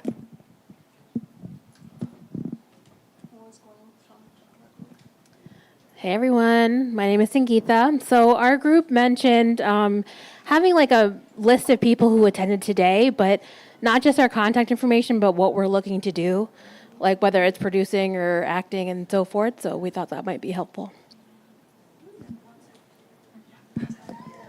Yeah, and desiest of all, right? WhatsApp. Yeah, but piggybacking on what Sangeeta said, our group also, when we shared our personal experiences, were in the range of 5 to 15 years when we have, going back to your original question, when have we felt that we're running into problems, and what do we do next? So we all today know that we would do differently if we knew then what we knew today. But also the fact that listening to people like Dev, for instance, who's an industry in himself, could we have like a consortium where we could seek mentorship, collaborations? Let's say that I can see building a future dance project with Ishita. Can I put it out there that can somebody collaborate with me? So different things like, can we apply for funding together? Can somebody co-produce this? Things like that. And there are advocacy resources just in Philadelphia, for instance. There is specifically PVLA, which is called Philadelphia Volunteer Lawyers for Arts. Yeah, it's amazing. They're amazing. But in that also, sometimes you have that, but who is going to feel vulnerable enough? Have I been in a situation where I don't want to get into sue happy business just because I was not credited properly? You feel small. You feel like you're making a mountain out of molehill, and not that I'm getting these kind of juicy opportunities every day. Let's be realistic. So now, do I want to go all legal on them? So it's also a question about how we feel at that point, how entitled we feel to sue for like pants not dry clean properly, those kind of things when they are making lawsuits. You don't want to be that person. So at that time, it would be good if we had a group and where I could like crowdfund opinions or advocacies that what would you do if in this situation? Am I overreacting, or can you help me word this appeal? So did I speak for all of us? Yeah, we all felt that. I think it's very that part resonates with, I'm pretty sure, everybody in this room. It's in this industry's DNA to teach everybody to sell yourself as a package, and it doesn't matter if you're a performer, it doesn't matter if you're a director, it doesn't matter if you're a producer, because it's an opinion-based industry, which means that regardless of your talent, you could get fired if you do not act a certain way. And like that daunting mentality is what has set back the industry for so long.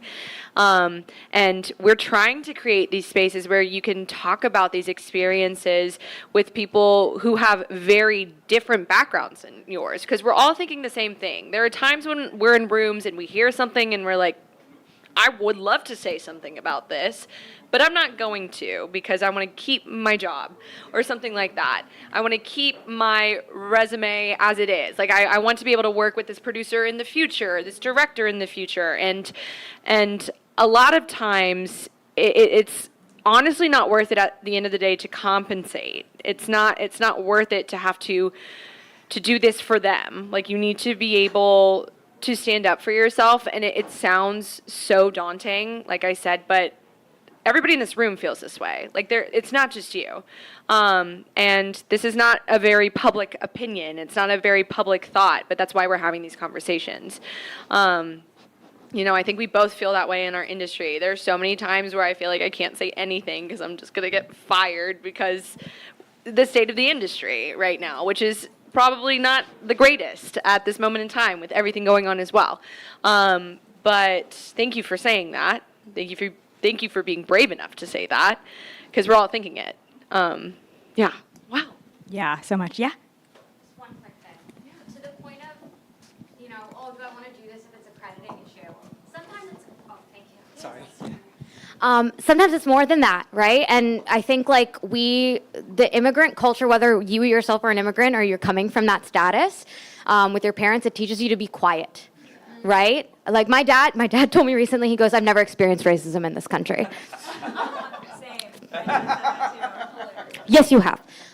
But it leads you to not want to say anything. I'm in the middle of settling a 3-year workman's comp case from a theater.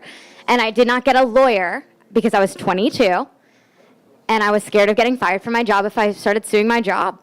But I have a back injury that's like pretty permanent from it.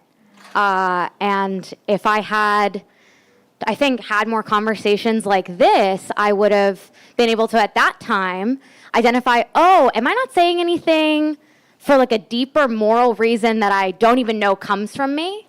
And would somebody else in my position whose family had been here for 5 generations have felt brave enough to say, I'm not going to do the thing that's going to injure me in the first place?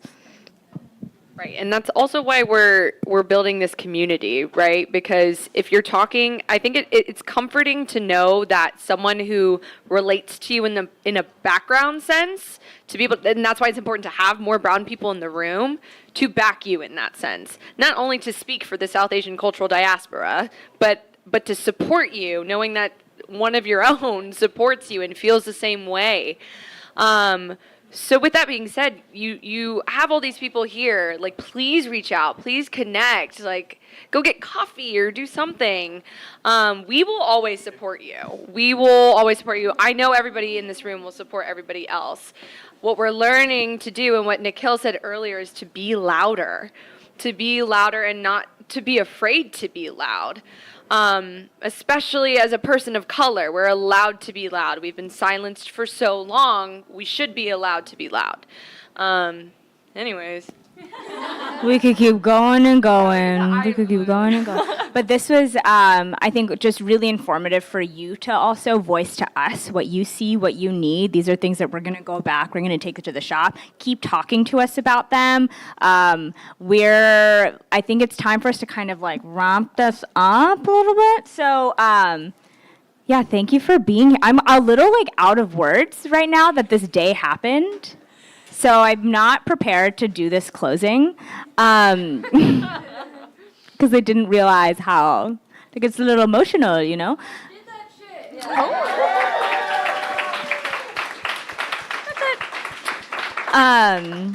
Yeah, I think we've all dreamed of having a community like this where we could solve our problems together. We can do that. You're not alone. There's actually a whole community that's here to solve your problems with you because they're our problems. Even with all the nuance and all of this stuff, like we need internal solidarity for anyone to get anywhere. Like your problem is my problem, and that's how we make the industry better for all of us to be able to work in it. So keep talking to us. Let's build these resources together. Right after this, we're gonna switch to a little happy hour location called Haswell Greens, I think. Right? Okay, so we're gonna basically wrap up or here. maybe something closer, whatever we feel. Okay. Yeah. Wait, make that decision right now. I think Haswell's. Never mind. Haswell's. Is that close by? Okay. I'm a Jersey girl. I don't know. I don't like this area. Yeah. Or the one that's like right here. The Taylor. It's on 30. It's like right on Is that a We can either go to Houndstooth or the Taylor. We can figure it out. Okay, This is like I'm gonna literally right continue here. my closing notes, sorry, and you're sorry. gonna make this. I'm gonna keep talking about other things. I have to say some really important thank yous. Number one, thank you to the People's Forum for allowing us to host this. They are such an incredible space. Thank you, Ryan, for allowing us to be here. Where's Ryan? Thank you, Ryan. Ryan's really busy. Continue. Anyways, this is a really incredible space. They are really the heart of like DIY advocacy. I feel this is a really accessible location. So many incredible movements have come here to like start and find voice and community, and we're so lucky to be able to piggyback off of all those efforts to learn about this place, support them, come out here more when you're like in your dance rehearsal in Ripley and you need a little break, just come down here and grab a little coffee. And yeah, so I have to really extend a deep thank you to them. Thank you to all these media peeps here. Thanks for capturing this. Let's get the word out, you know. Hana House is a Korean multi-tiered, very cool restaurant in Brooklyn. They donated these seaweed snacks and the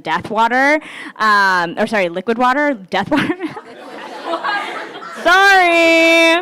Anyways, liquid Death water is at Haswell Green. It is tequila. Count how many times I like mess up. Who's gonna start Death Water? Let's start a company. Okay. Anyways, they're a really awesome restaurant, and they supported this mission. So thank you so much. Follow them. Go host your events there as well.